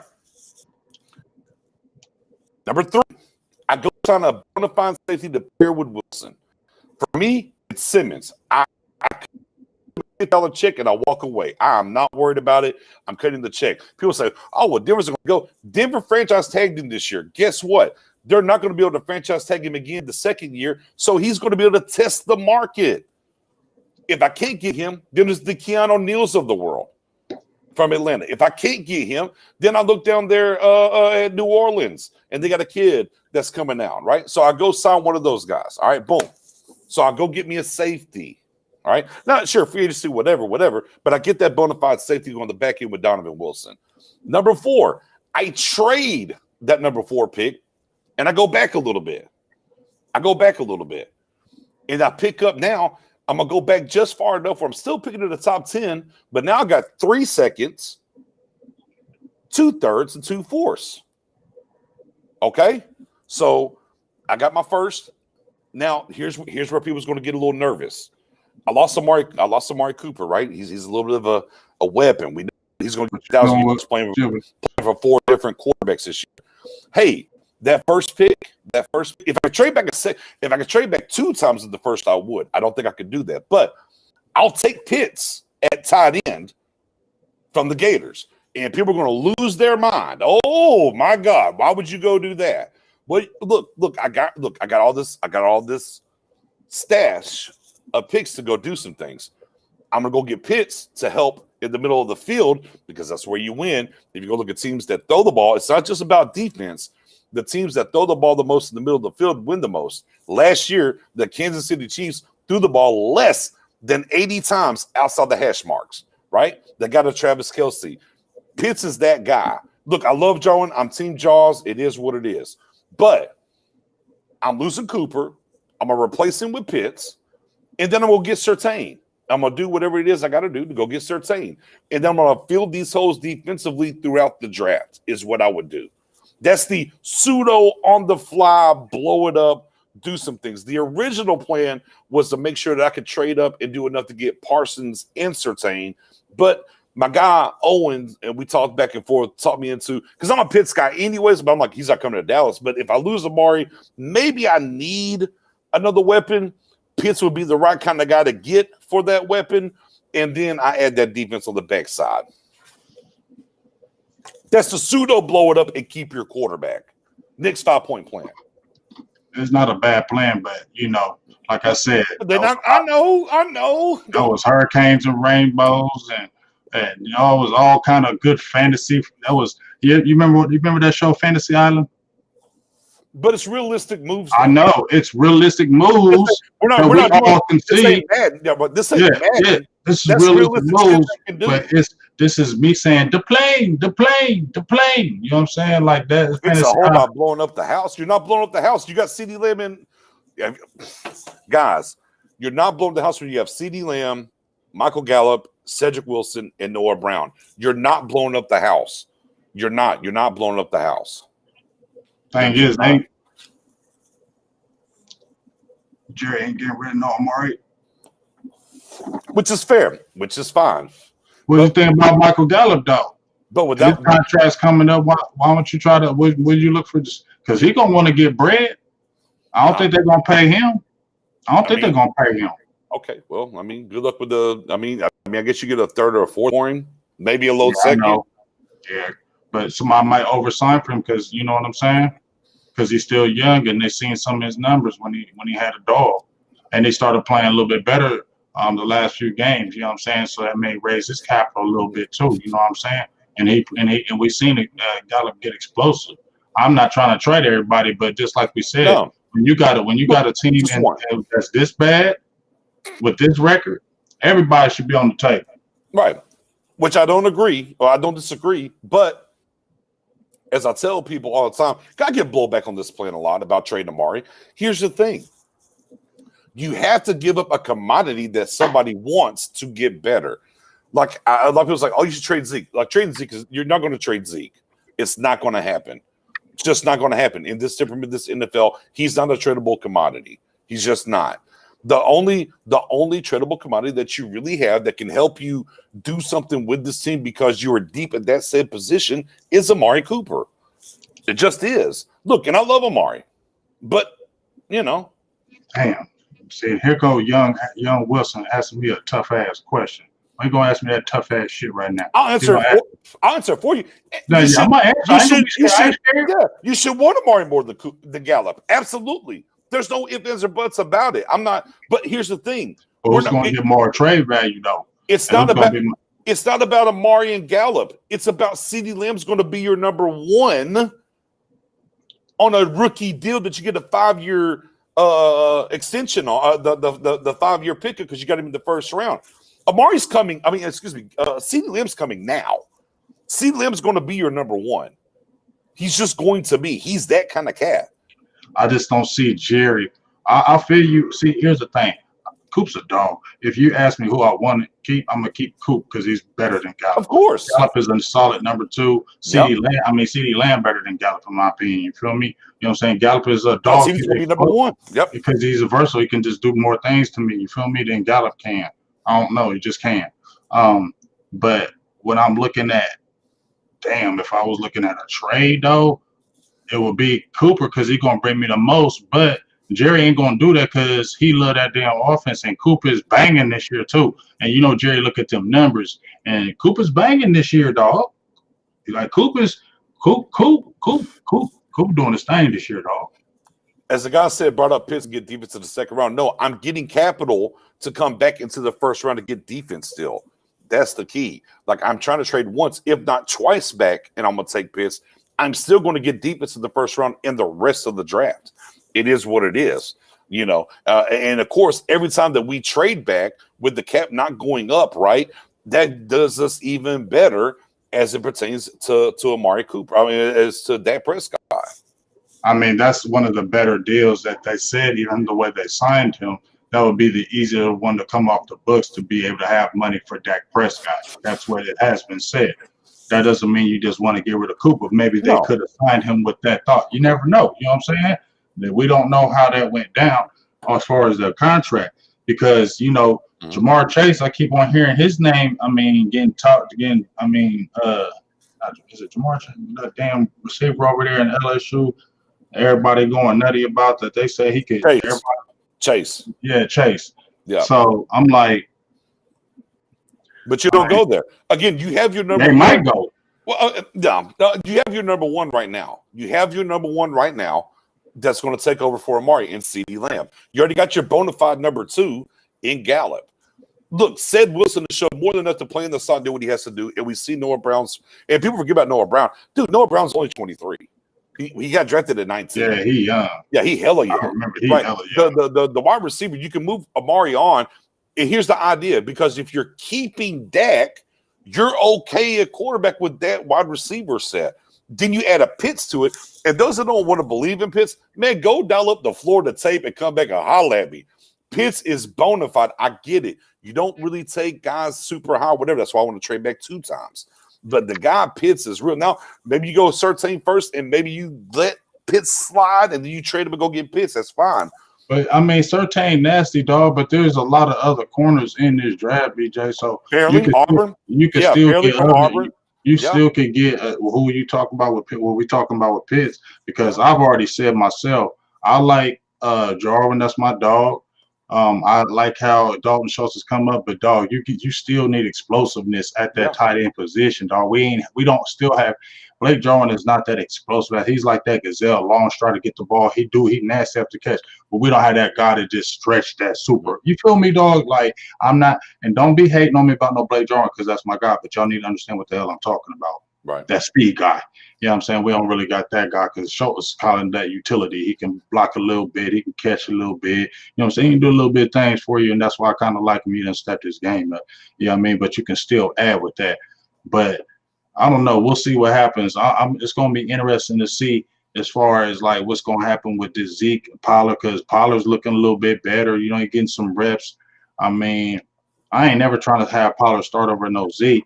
No. But they need to figure that shit out. Like Pollard need to keep getting that work, and they do need to pair somebody with Donovan Wilson because I've been screaming Donovan Wilson. If we get a dog with him, we good.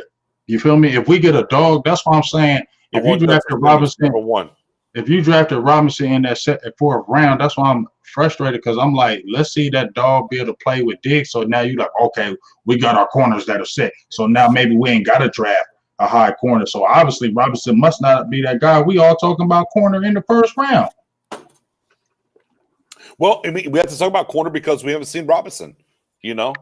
I mean, and that's what it boils down to. You know, we haven't seen Robinson, so we have to talk about corner. You know, I just, you know, look, the Surtain's been popping up here lately. Well, he doesn't fit the mold. He's not 6 feet tall. So you go and take Surtain off the board for the Cowboys because he's not 6 feet tall. They're gonna do that pick. Everybody talking about that pick. He ain't gonna go that high when they don't like them type of dudes. Mm-hmm. That's the whole route they've been going. Every dude they picked up. I mean, you seen Savion Smith? Them guys are coming off the bench 6'2". You feel what I'm saying? But what did you think about Savion Smith and Rashard Robinson? I thought they were scrappy as fuck, though. I think Savion Smith played really good. I thought he's scrappy. I like what Savion Smith did. I really did. I thought I actually commented right before he gave up the touchdown to AJ Green. But even on the touchdown, bro, he was right there. I mean, bro, it had to be a perfect pass. Shout out to Allen for the perfect pass. I'm like, bro, he was on an island. Played it as best as you want. I think Saban played very well. And look, and it's not the first time that Robinson has played this year. I don't like the fact he wears 28. Shout out to my guy Woody. Should be in the Ring of Honor. Should be a Hall of Famer. We finally got the nomination, though. I know it, but dadgummit, I'm just like, oh, it took way too long. I mean, for me, he's one of my top 5 Cowboys of all time. For me, that I watched. You know, look, but I still scrappy as well. Not just this week. I mean, in general, Robinson, he's scrappy though. Yeah. I was saying not just this week. For all this time, I like the scrappy. I do. I mean, he's been scrappy since he's got on the field for the past 3 or 4 weeks. He got a little attitude to him. Mm-hmm. They're guys though. Yeah. You know, I mean, again, and Savion shows himself, and people forget as well. I mean, for what it's worth, we do get Maurice Kennedy because he opted out. He's still underneath contract. We get Kennedy back next year. So he's going to come through this thing. Brown, the secondary is depleted, and then of course Brown and Anthony. Well, I mean, he's on contract. I mean, I'm just saying he's here. He's on contract. What do you want me to do? So, but I mean, again, yeah, sure. For me, I mean, Surtain, not Surtain or don't tell you no Surtain. What's the Farley? They got a couple other guys, but here's my thing. It's only December. Mm-hmm. Yeah, that's why. I mean, I think a lot of people, just my interpretation, people start jumping on that draft kick to say, I was talking about him first, whatever. Woo, that's all good. But shit changing from December to April, dog. That shit ain't going to, you feel me? Like this dude that they talking about now could totally plummet. We ain't even talking about him. Yep. So that's why I don't be jumping on these guys in no damn December, dog. Mm-hmm. Like I'll wait until I'll be looking at them. You know what I'm saying? I start looking at some tape, gradually looking at some tape, but I ain't going to hoard myself on that damn tape because shit going to change. And then I still think they're going to do the combine. That combine changes shit. I go there the last 3 years. You can be the dog and then that you have a terrible combine. Your shit going to drop.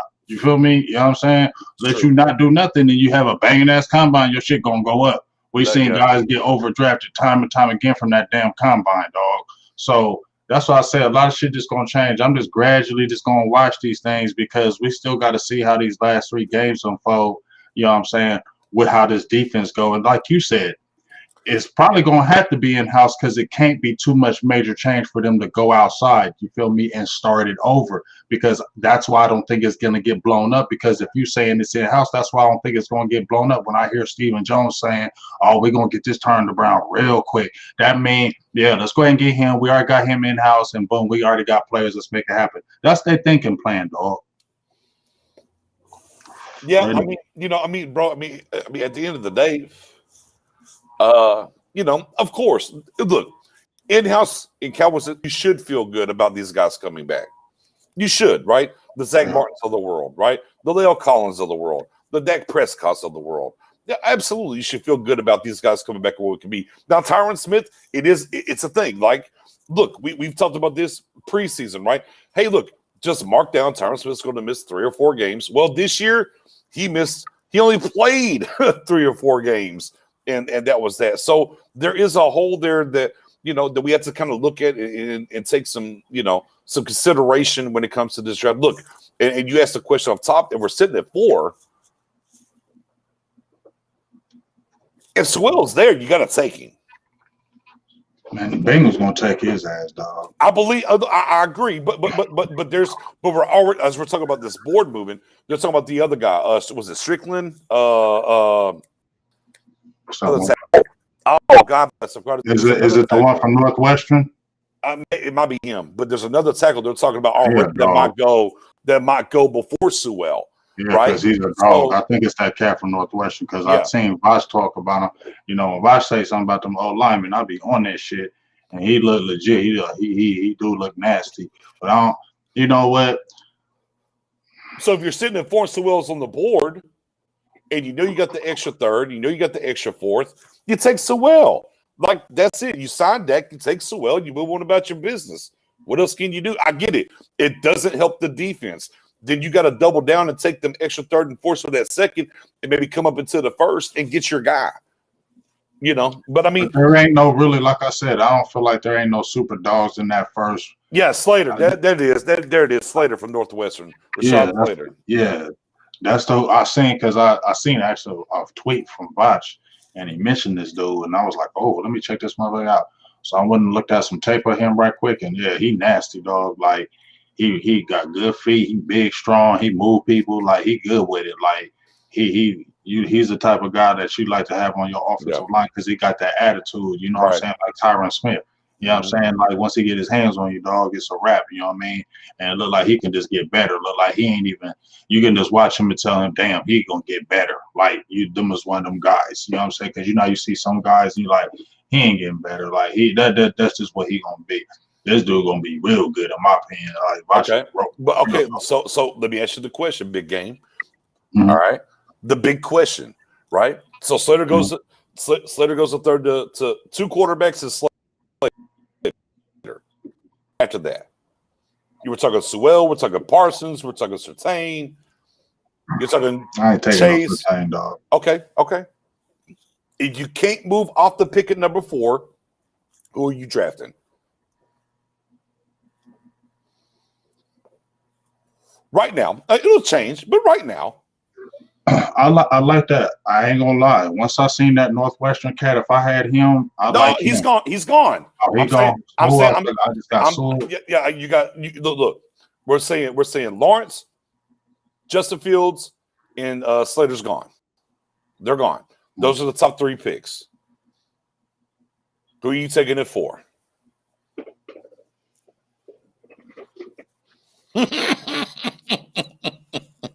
I ain't taking Parsons. I'm sorry. Okay, so you're going Sewell. I have to. I mean, everybody hyping on him, but something make me feel like I'm not crazy about him not playing for a year. That's what I'm saying. Like, everybody hyping him, so I'm like, let me see. I haven't really got to see him, but sometimes when they be overhyping them dudes, I feel like they don't live up to the hype, especially like the old linemen. Sometimes they do. So I don't know. I, Because dog, you know how it's gonna go because the guy that you want won't be there. You want the guy from I just want to get us. I just He want won't us to be get. If we just So keep getting, if we so just keep on drafting good, and I ain't really concerned about that top pick because I feel like just get depth, get them dogs that when your team is good is when when your first string go down, your second string come right in, and you don't miss a beat. You understand what I'm saying? That's what our team need to be. The first string need to be nice. That second string need to be nice. So that's where it needs to be. Right now, when I look at the team, I don't really see that, especially on the defense. For everybody here says that he don't think that the top three will go how I think, I guarantee you, top two will be quarterback, number three will be offensive tackle. We can argue about who they are. I promise you, top two will be quarterback, right? Who you got there? You got the Jets. They're taking the quarterback. Look, they're taking the quarterback. You got Jackson. If they don't trade the pick, they're taking their quarterback. And if somebody does trade up, they're trading up for quarterback. Nobody sells the house for a non-quarterback unless you're Mike Ditka that traded the house for Ricky Williams. Outside of that, you trade the house for a quarterback. That's just what happens, right? So the top two will be quarterbacks. Whatever quarterback, whatever flavor ice cream that you like. And then number three will be offensive tackle. And then we're sitting at number four. What do? Okay, Cincinnati takes Sewell. All right, Cincinnati takes Sewell at number four. You taking the tackle from, and you can't trade out. That's the key. That's what you're trade saying. out. You can't trade out.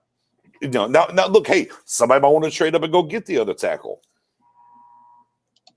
Yeah, I mean, we're gonna see because, like I said, my stuff gonna change, but you can't trade out. Then that's to me. I'm sorry, I'm not going that linebacker that high. I'm just not. I feel like you can still get good linebackers. I've been saying that other people have said it too, but I feel like linebackers like running backs. You can always find good linebackers because they are like running backs. If you think about it, linebackers and running backs played those positions in high school. You feel me? There's a lot of people, you know what I'm saying, BJ? And when you see them, they play running back, and if they play defense, they play linebackers. You know what I mean? So I feel like those positions kind of go hand in hand, and I feel like that's why there's always plentiful. And in them third, fourth, and fifth rounds, you can always get good linebackers, good size linebackers that'll sleep on you, that can make the team and make plays. We've seen it time and time again. So that's why I don't think you have to jump that high unless he's a super linebacker. If I'm getting a linebacker at $5, he gotta be super dope. Like he can't have no flaws, dog. Like he gotta be good in coverage. He gotta be damn near great in coverage. He gotta be able to rush the passer. He gotta be able to play all three downs. You know what I'm saying? Blitz. Dog. He gotta be everything.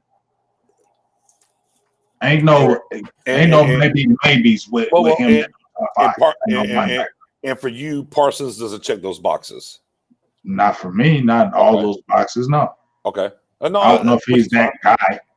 Right. You know, I mean, I don't want to do that for a linebacker anyway.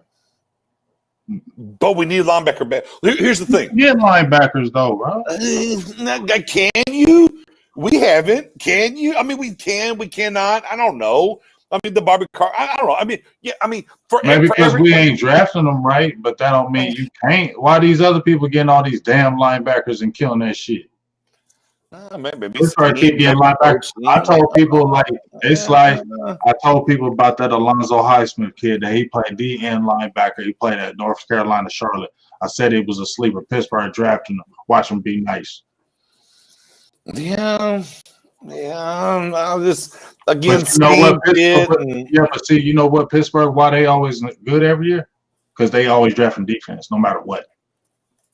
I mean, they went offense a couple times now. But they defense. Yeah, but I mean, they go offense. They defense, dog.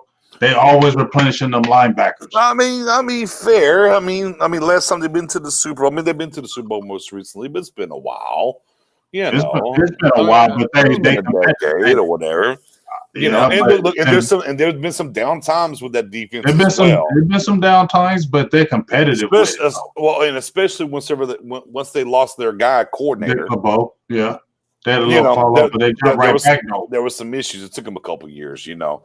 Again, it's just one of those years where it would definitely have to be this year where we're going to be stuck with a top 5 pick, and it's like there's not a clear cut kind of for everybody that didn't play, who did play, whatever the case may be. There's not the Devin Bushes of the world, whatever, the Roquan Smiths of the world. Look, again, Parsons, I think Parsons is a stud. Where does he fall on the pantheon of what you want to take and where you want to take him?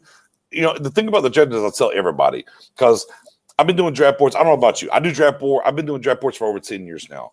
A big game. But at the end of the day, it doesn't matter who's doing the draft board. I mean, it's about what flavor ice cream you like. If you like Rocky Road, then certain players are going to fit into that, But if you like Tin Roof, well, maybe some of those players don't fit. These other players do fit. Well, see, this is what we have to look at, though. But sometimes we can't just be looking through our eyes, though. That's when people say, I like this player and I like that player. It don't matter who we like. We got to think who Steven and Jerry and them would like. And my thing is they like, from what I keep hearing, unless he's telling me more lies, which he do, so I don't know. But he loved Jalen Smith, and they still love LVE. So they feel like they got two backers right there. I don't know what they're going to do with Joe Thomas. You feel me? So I don't know what they would jump out there anyway and do a top linebacker when they feel like we already got people. All right, let's take the Joneses scope. So you're sitting at 4 or 5, and you have Tyron Smith coming back and Leo Collins coming back. Are we really looking at offensive tackle all of a sudden? Well, I'm saying you are going to look at offensive tackle because I hear good things more about Leo Collins than Tyron Smith. Of course. So you definitely do that because you've already seen that Brandon Knight, and I never said he would be a starting, but I thought he'd be a good swing tackle. We already seen the struggles and his limitations and his warts are starting to come out now because he has not played good since he's come back from injury. He may still all be hurt. Wasn't a great athlete, but it is getting exposed with speed rushers and quick power moves, rip moves, under moves. He's just getting, we see Terrence Steele could be a good flex, but if you don't have a Tyron Smith, you don't have a left tackle right now. Unless you're going with Terrence Steele. I mean, I guess. Unless you or it has been brought out that Zach Martin. He can play whatever he wants to play. Yeah, he can play. I don't know if he feeling like I don't want to play left or no tackle because that's what you played in college. You was a left tackle. When in college, you was All-American left tackle. Well, he did a little bit. He played both. He played left tackle predominantly. But but Leo Collins played left tackle in college, for what it's worth. All right, I'm not hating on that. So why not just kick Leo Collins to left? Here's the reason. Leave him there. Just keep Leo. Don't move him no more, dog. The only reason I'm saying that is because McGovern it showed he can be the right guard. Yeah, especially when he can play left guard because he came left. I think he could. How can he not? That's what he came in. But we've seen him and Martin on the right side for a game. They work together. Right. So then why would you just move him? Well, they got Connor Williams in left guard though, so he would have to play right. Yeah, he ain't going nowhere. He ain't going nowhere though. I don't care. He ain't going nowhere. I don't care. Look, I am glad that Connor is having the best season he's had as a professional. That is fine. However, he's not a damn guard in the NFL. I don't care. I said it. I meant it. I don't care. I mean, we all saying that he ain't a natural guard, but he's playing good, and he's not going anywhere. Yeah. So, and he's a second round pick. And as you've seen, Connor McGovern has played tackle over him. Connor McGovern had played 2 plays against the Giants at tackle before Connor Williams.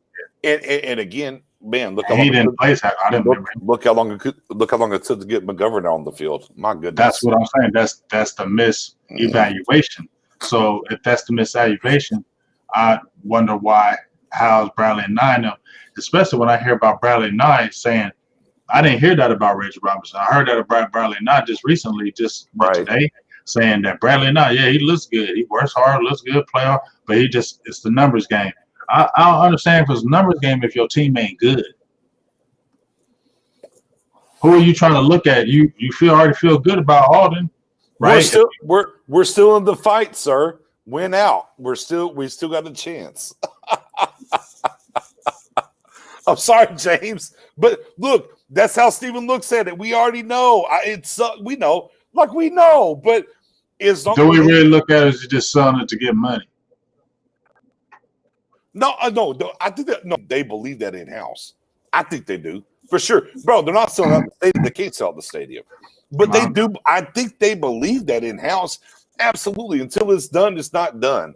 And yes, it's going to be done if we lose to the Niners. Well, or if Washington wins, we can win anytime that Washington wins another game. It's over. Washington has to lose out, and we have to win out. I mean, that's what it boils down to. But they believe that in house. But let me pivot, James. Let me ask you a question, bro. Because I have went back and forth. And real quick, when's the last time you got the $5 holler? Put that back up on the screen. Oh, yeah. Hey, we've been here way too long. I know. Hey, let them know. Hey, you know what? I'm gonna keep it real, dog. If we're just gonna keep it all the way real, I'm just keep it real. I had somebody trying to get on my. You got my inbox, not my inbox. Said something on my thing, so I was like, okay, I'm gonna just chill because I don't want to look like that guy that's just sitting there asking for no damn donations and shit. Because I ain't that dude. Some people be getting sensitive over that shit. I don't be wanting to hear that dumb shit. You feel me? Like, so I'm like, you know what? If you like to donate, you see the Cash App. Feel me? I shouldn't have to keep repeating it to you. Everybody who's in this damn feed, y'all know what the hell it is. Like $2, $3, $4 holler. You know what I'm saying? But I ain't gonna just keep blowing it up because I ain't gonna be looking like no begging ass food on this piece. That way I ain't gonna do that. Dadgummit, I'm gonna beg for you because we out here. Look. All right. Well, that's what. Look, let my dogs do it for me. Look. I'm in the cold. I'm in the cold. Look at me. I'm blowing out this cold. I'm in the cold with my little fire over here. Look, I got fire though, y'all. Look at that. Damn, a little warm out here. Try to stay warm out here, man. Throw it up, man. Give my dog a little shout out. Fuck that. My guy James does this thing. But the question I wanted to ask before we get to all that, the $1, $2, $3, the thing I did want to ask, is that gonna get tagged? Hell yeah, getting tagged. He definitely getting tagged, and then they. I got two part. I want to get your question. Let me ask the second one. Does Dak get signed? I don't know. Whoa, before the draft, then. I don't think Dak is getting signed before the draft. I feel like, and you know, like I said, Mike Fisher gonna be on the show tomorrow. Questions gonna be asked.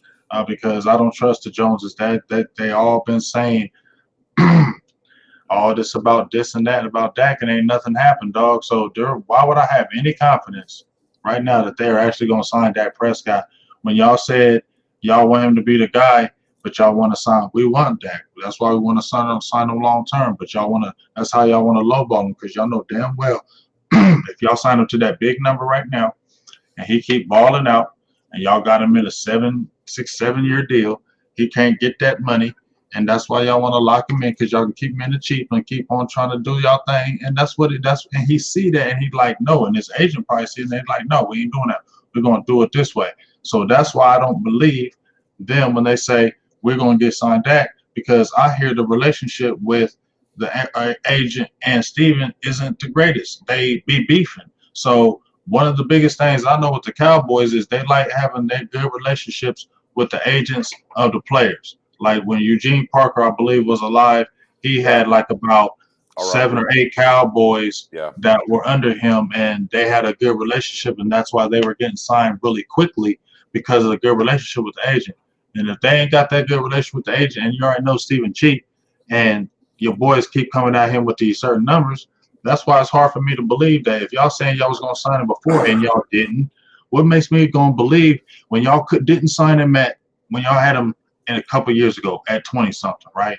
Now you had him, you could have signed him at this. You didn't. Now the number's going to be higher because he was balling out before and he's already proved you're a franchise that can go to other teams and he can win. You feel me? So don't play that game with him like he can't. And he going to start using that leverage like I can go somewhere else and get money and they'll pay for me and I'm going to win. And that's the truth. And Dallas going to be in that Saudi position, dog. Hey, Dallas ain't going to be like, oh, yeah, okay, we'll be okay. No, they're going to hurt from that. So he going to use that leverage. So it's hard for me to believe that all of a sudden Stephen Jones is going to come out of his wallet and start paying this man some big motherfucking money and cave the demands of the 4 years when they haven't done a pure 4-year deal in their franchise. I don't believe in their history. quote me if I'm wrong on that, but I don't think they've done it for when they've been doing contracts. So why would I feel like they're going to do it now? I think Jalen might got a 4-year deal. I think, but you're right though. Well. I think Zeke got a 4-year deal as well. No, Zeke got 3. Oh, it's an extension. It was an extension. That's right. Extension. A pure 4-year deal. Yeah. Like he's out of contract. Yeah. A pure, pure 4-year straight up 4-year deal. Yeah. Jalen was an extension too. Right. It was an extension. Right. And I hate the fact that they waited to the very tail end. They tried to rush it at the very end. And they couldn't get the paperwork done in time. I didn't hear Dak say that though. I have. Dak said it as well. Did you see that interview? He wasn't saying it like, "Oh yeah." No, he was saying that was a bunch of BS. Let me he wasn't saying it. Let me read back to that particular agent that Dak has. He got Tannehill $100 million ASAP. Okay. Now he had Dak on the tag and got hurt. He also had a Steelers guy, Bud Dupree, on a tag that got hurt. So there's some things that to be had there, whatever the case may be. And the one thing I will say about this year, and as it pertains to the Dallas Cowboys, especially like at the trade deadline last year, up through the trading or whatever, before the draft or whatever, I think finally one of the things that they learned is let's stop negotiating through the media. I think they might have learned their. We'll see, because they're on record now saying, "Hey, we're just not going to say anything about this anymore." And they signed some players that we had no clue about all of a sudden. We'll see. Again, it's a big said agent will have pressure to do some certain things or whatever the case may be. But again, the guy Root asked. Go ahead. That's what my guy Root asked. My bad. He said he could, but will Dak do all that, or will he just be like Amari Cooper did and just sign? That's what I'm saying. I don't think Dak gonna cave, like, because he didn't cave now. Like they well, how he cave? I don't believe that. I don't believe he was caving because he ain't. They said again. Maybe he do. No. I agree. Here's your big. If you want to know about your biggest issues between Dak and Romo is, at the end of the day,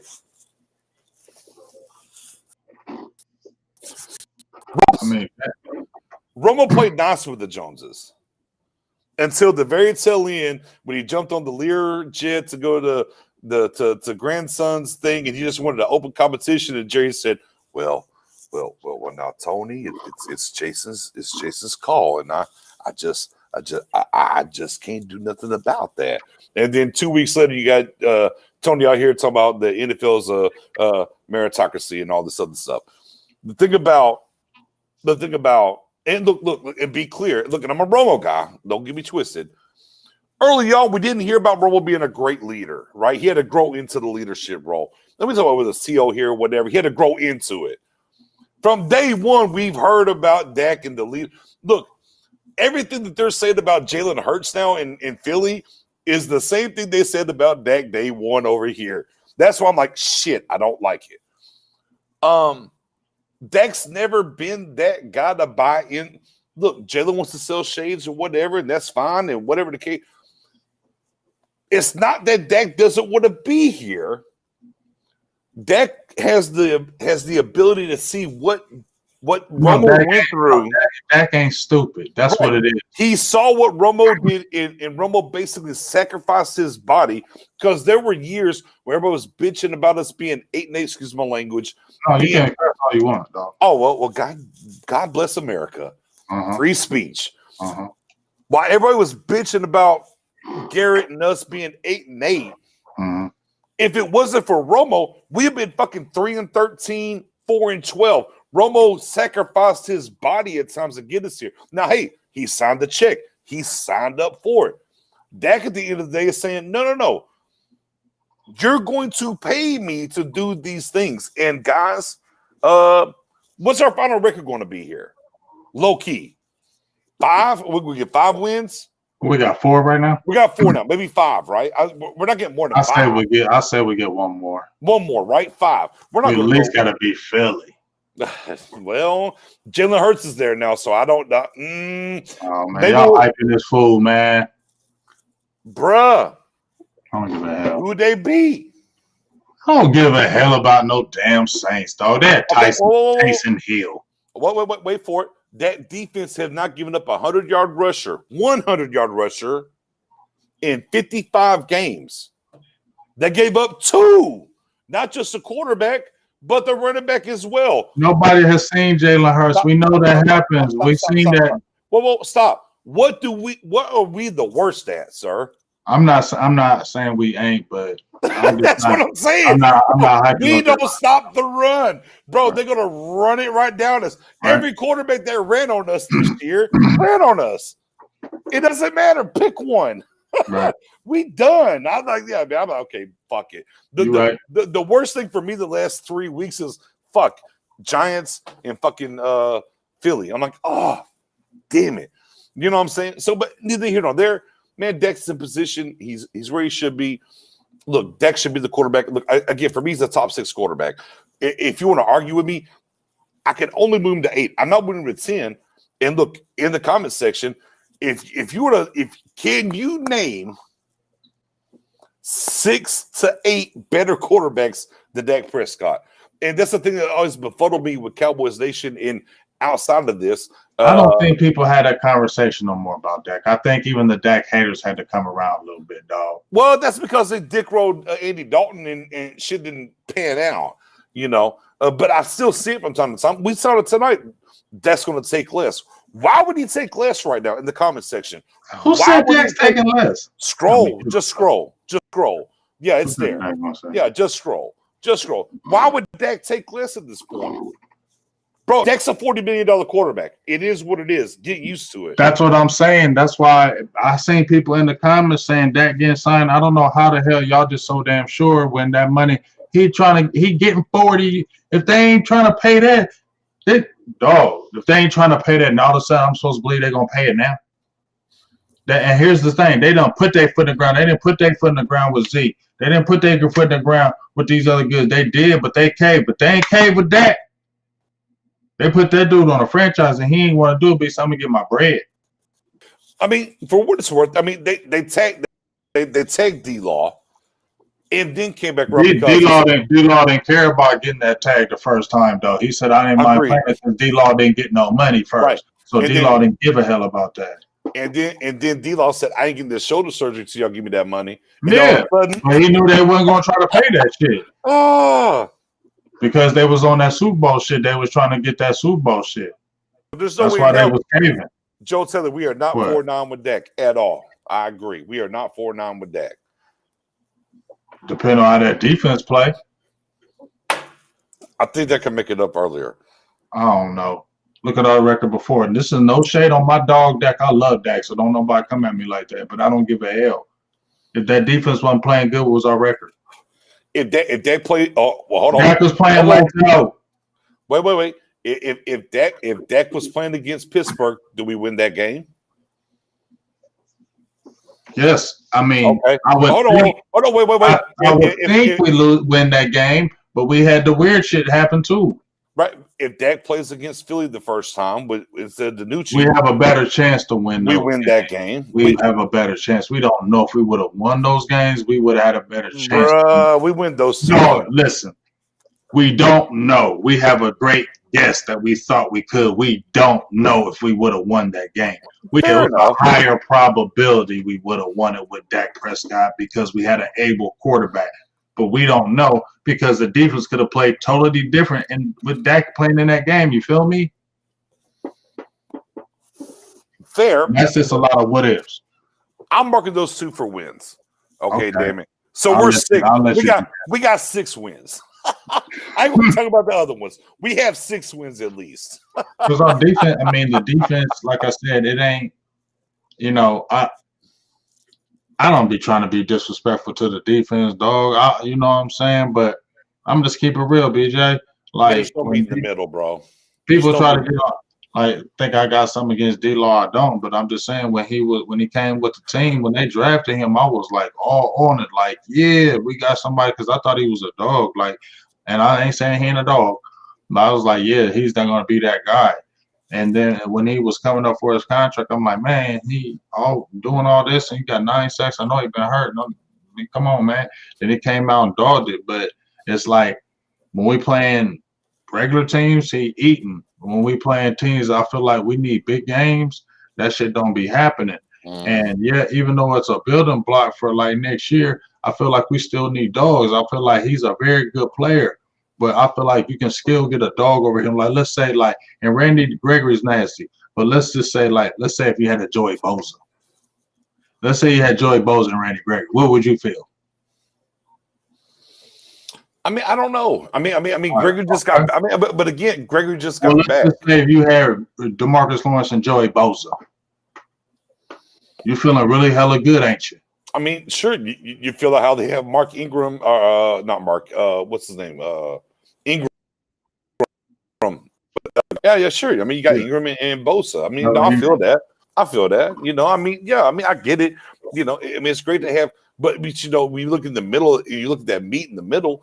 They got some guys in that meat in the middle, and that's our problem. We got Grady Hips in the middle. I mean, Grady, he got 2 sacks this week. And it's still undersized in my opinion. Hamilton's got good size, but I feel like it's still undersized. They don't have and then you're getting a lot of Alden Smith in the middle, and he's undersized. I mean, to be clear, I mean, he's like to have some Vita Vea. You feel me? That's something like that. I mean, we need, you know, we need a big Samoan. Yeah, we need one of them Samoans, though. We need, well, I mean, I'm just, well, you know, I mean, we get with the offensive line in the draft, though, maybe, you know, but I mean, that gummit, and just, you know, here's my thing, you know, let Nix go all the way back in the day.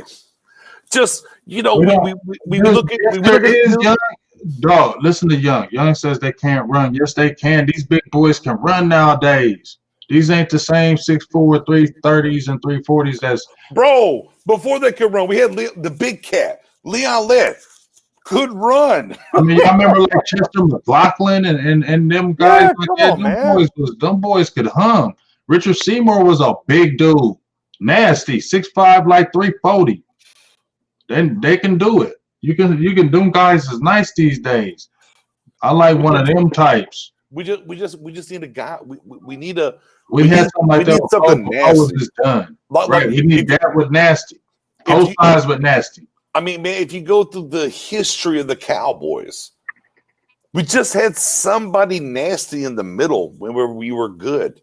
Again, back to my down the middle thing. Whether it's all the Randy Whites of the world or whoever. Like, man, we just had people that were nasty down the middle. And we just, you know, and look, and unfortunately for us, like this draft isn't built around a lot of big nasties. Now, and then here's where we go, James, right? As we let off the show, right? Hey, we don't do nothing in the third phase of, there's 3 phases of acquiring talent: trade, draft, free agency. And we completely ignore free agency. So I don't care who you are in this NFL. I don't care who you are. Look, I don't care. Look, take NFL out of it. Because those 3 things are pretty much prevalent in every single major sport. I don't care if it's talking about baseball. I don't care if we're talking about basketball. Oh, they have much better feeders with minor leagues and D leagues and stuff like that. But whenever you completely ignore one of the major 3, like you put your team automatically behind the 8 ball. And then we take something from Stephen Jones that says, well, we draft well, so we sign our own. Well, ladies and gentlemen, did we sign Byron Jones after we fucked him up in corner, safety, corner, and then no. All right, we're not going to pay him because the number one. I truly believe this, James. The number one jersey sold in Cowboys Nation was the number one on the back of the jersey says cap space. period. Right? So we didn't sign Byron Jones. We drafted him. We grew him.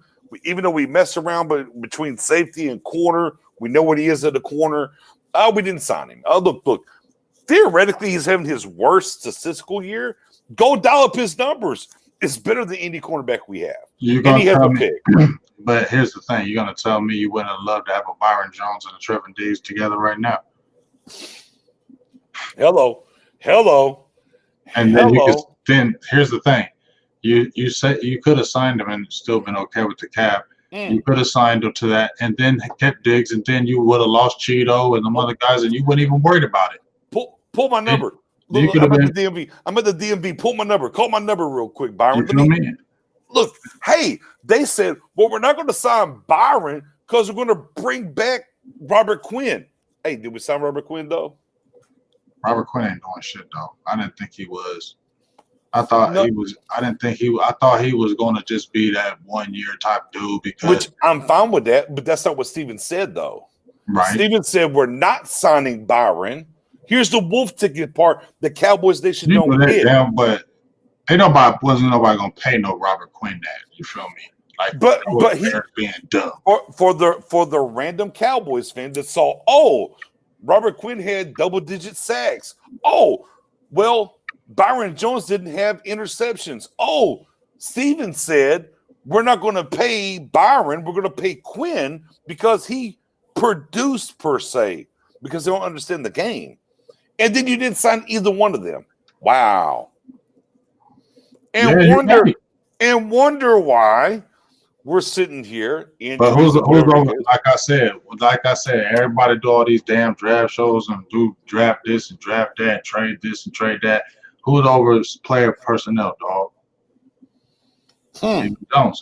And he already said it. And do you really think Stephen Jones gonna cave him what he said and talking about he ain't going out there and spending no money on no free agents like that no more?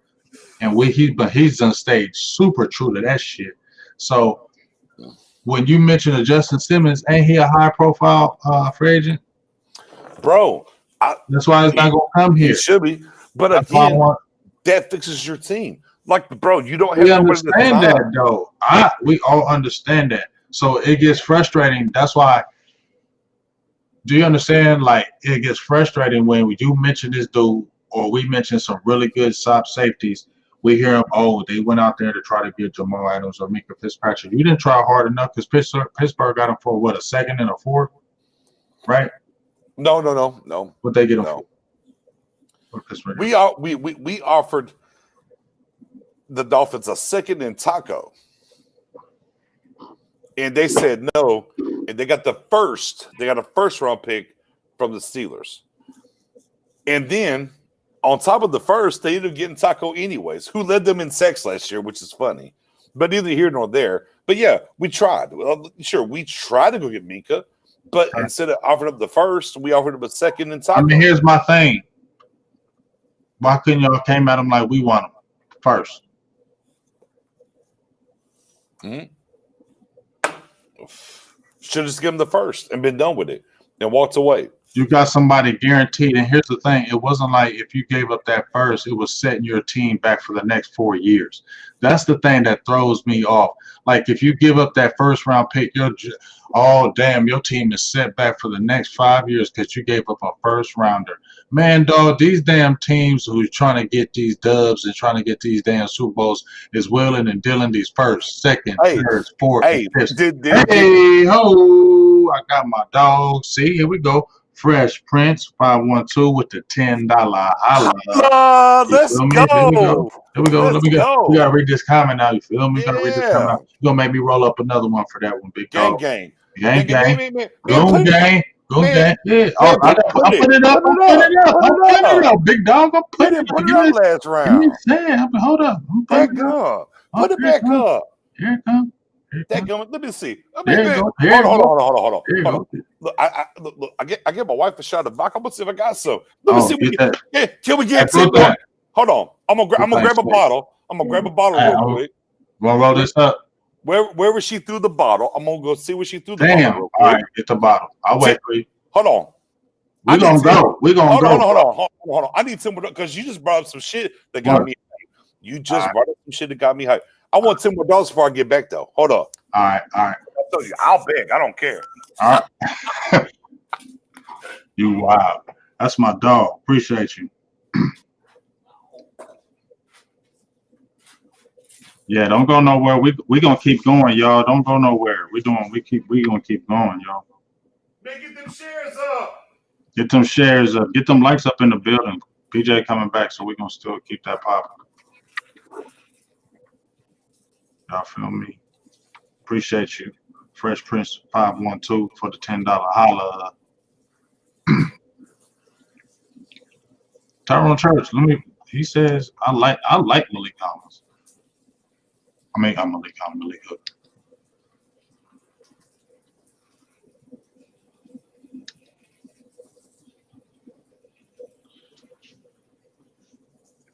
Yeah, if I could get Malik Hooker for the cheaper, I'm definitely doing that.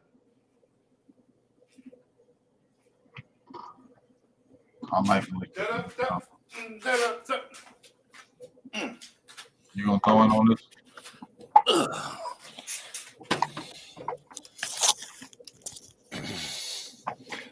Yes, oh, that's super chat. Yeah, super chat. Yeah, bro, I'm out here right now. Look at that.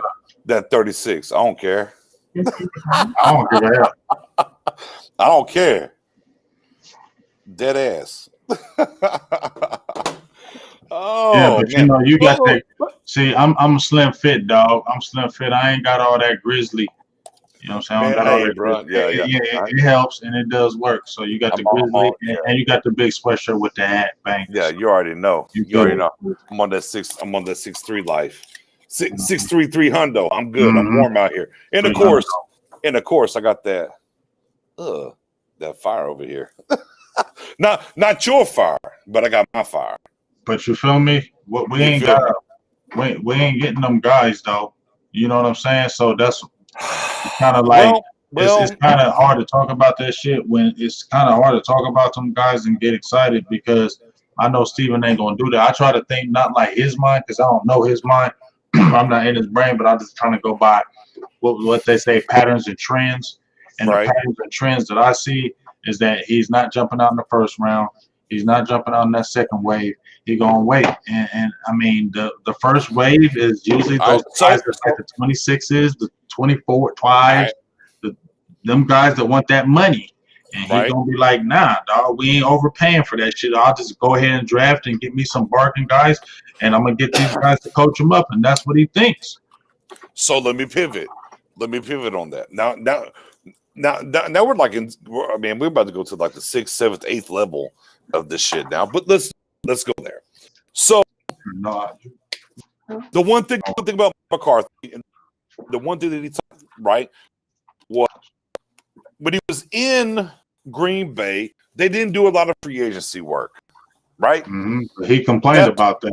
He complained about it openly, right? Openly, he complained about it, right? Yeah. So now here's the catch-22, if you will, about it.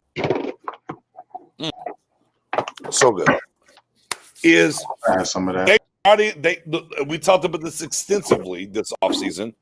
And my tagline on it was they didn't bargain shop this year. They just paid bargain prices, right? Because the name elevated some. And again, I don't care. Clint Dix is better than Edie City outside Donovan Wilson on this roster. I don't care what they say. Neither here nor there. On top of that, the pose. Look, we never got to see Gerald McCoy get to play, right? The Whirlies and pushing and whatever. So they brought in a different type. I like McCoy, but I don't think yeah. I mean, and again, we just didn't get to see him get a chance. But with that being said, right, is they brought in a different type of free agents this first round. And that has to look, if we're going to pay any homage, if you will, to changing the culture that we talk about a lot around Cowboys Nation, is that, hey, I'm not here if you're going to bring in the guys that I want. Now, the defense didn't work, whatever. We'll see how that pans out. But there was some things that happened there. Okay. And look, let's give Mike McCarthy credit for that, at least. It wasn't the Pias. There wasn't the Irvings from a practice squad, no matter how Irving worked out or not. Different things. Like, so there was things there. Mm-hmm. Okay, cool. So maybe we can hang our hat on. They'll dip their toe into the first round of free agency and get a guy. McCarthy? And go get a guy. Because of McCarthy? Well, they did better. They did better this year with McCarthy. I'm just saying that would be the only reason, because I feel like, they didn't let, in my opinion, Garrett, because I'm not saying Garrett, I don't know if Garrett was just satisfied with that. Mm-hmm. But I feel like Garrett was their person that they groomed. So they was going to watchful eye over everything he did. So maybe they're like, we're going to control the free agency. You just coach the team. We're going to take care of everything else and get this around you. And you just coach the team and make it work. And Garrett was going to say the right kind of guys and stack days on top of them. Okay, I'm cool with that. Yeah. Now you got McCarthy, who probably maybe have a little more say. He still probably kissed his ass way in, because it sounds like he did still kiss his ass way to get in. Right. He in there now. So I still feel like you must have been unprepared or something for this team to be looking like this shit. So you had to be unprepared about stuff. But as I said, I got to see McCarthy again, because I've been hyping him about what he been doing. You feel me? So I had to see now, because now he done threw down in my head, because now I am looking. I can't just be sold on my initial feelings, BJ, because then I can admit if I was wrong. I can admit if I misread that, because I don't want to feel, I can't feel good about that. And right now I'm like looking at McCarthy forward, not saying you whack, but I got my eye on you now, because I watched you with Aaron Rodgers and you won with Aaron Rodgers, but when you ain't have him, you wasn't doing all that good. And then your quarterback was clapping on you hard, and a lot of people was clapping on you. You feel me? Saying you was stale and weak. Now you come over to Dallas, and I feel like you could be you could be the super Garrett guy over Garrett, because they said you was stale and weak over there in Green Bay. Now you come over here in Dallas. Now you want to be over guy. Thought you had one. But I mean, low key though, I mean, A-Rod be clapping for McCarthy over here. Low key, keep it a buck, which is crazy to me. Like when I saw a couple of different times that A-Rod kind of clapped for McCarthy, I was like, wait a minute, this ain't the shit that was going on whenever he was there, whatever. But I mean, none of that's really neither here nor there, because here we are, here they are, whatever, right? For me, I'm just like, McCarthy looks at the situation, right? And we're clamoring. Like for me, my number one would be to go get Justin Simmons. But again, as we look at this draft and the players that are coming into this draft, if they're going to make a splash in day one, should it be a safety or should it be a defensive tackle? In your eyes, right? If we look how the draft lays, I mean, the safety position ain't looking dope, so it ain't looking all nasty like that we gonna get a guy in these top rounds. So my thing is, D tackle, figure find you can. And as Glock did say, we did. But there ain't really no dogs right now at the D tackle position. I feel like that's gonna come in there and just be a dog for us right now. I feel like those guys was going last year. I don't feel like there's some guys out there. Let me ask you this: like, we have to draft them, and I don't. Right. But Tristan Hill was showing flashes before he got hurt. I'm talking about a dog one tag. I know that. Three, but he ain't no damn one. Neither is Gallimore really. We're using Crawford and right. Wood.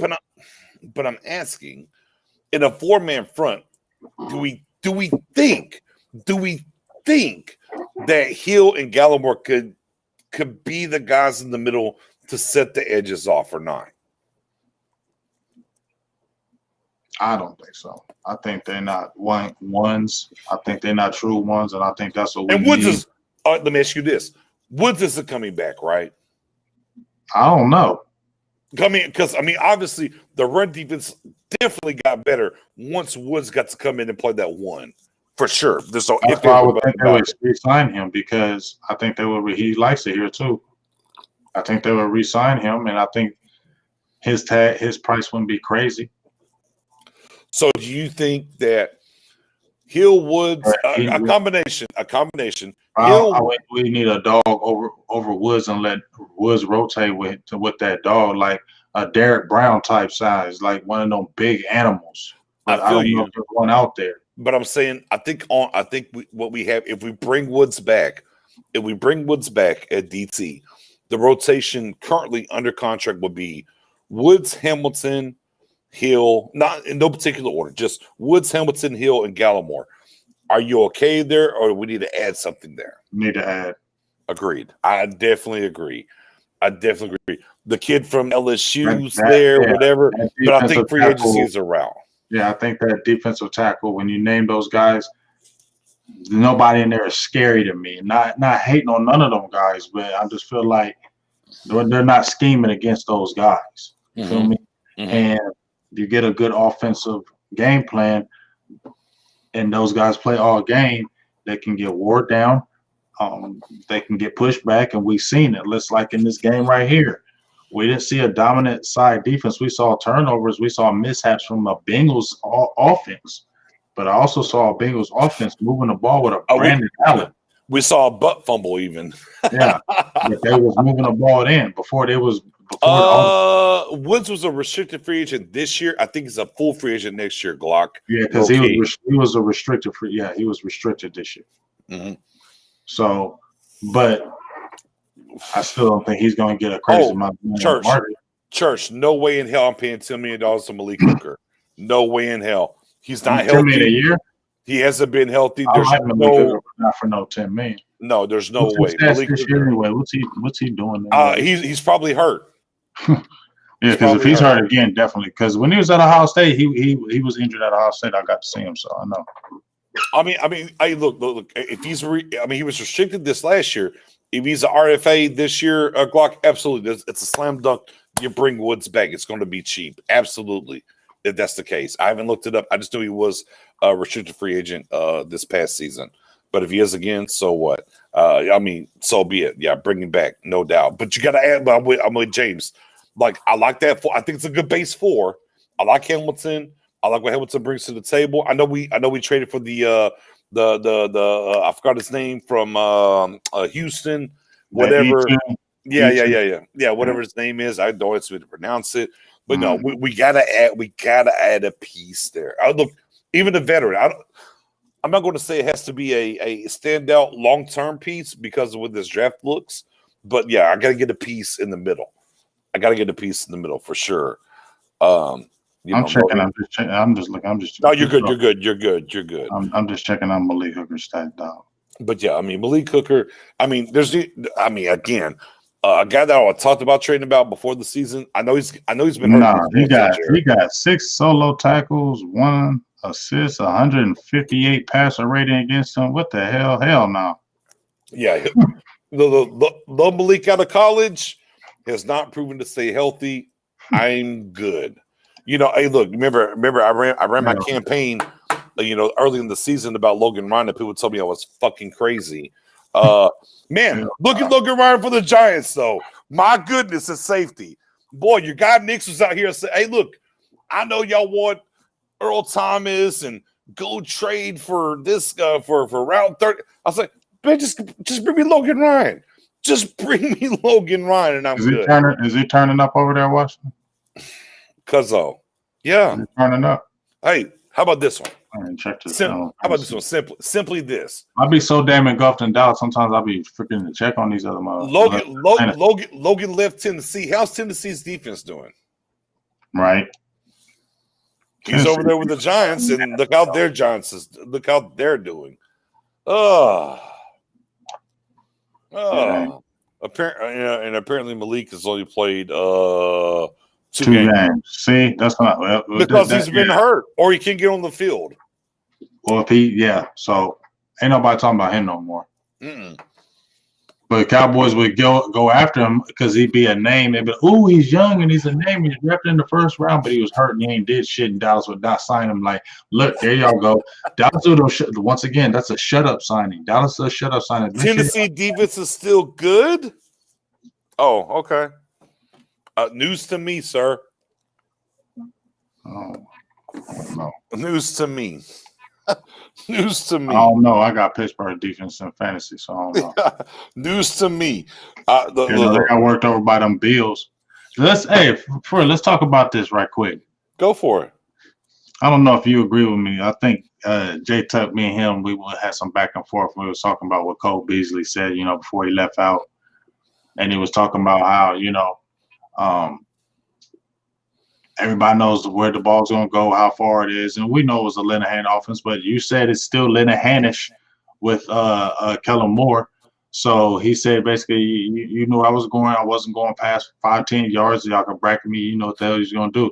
And he said, I like it better here because it's more pure. It's about football. It ain't about the brand. It ain't about everything off the field.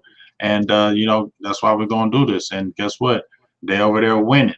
And, he said, yeah, but he was still doing his thing. He quit.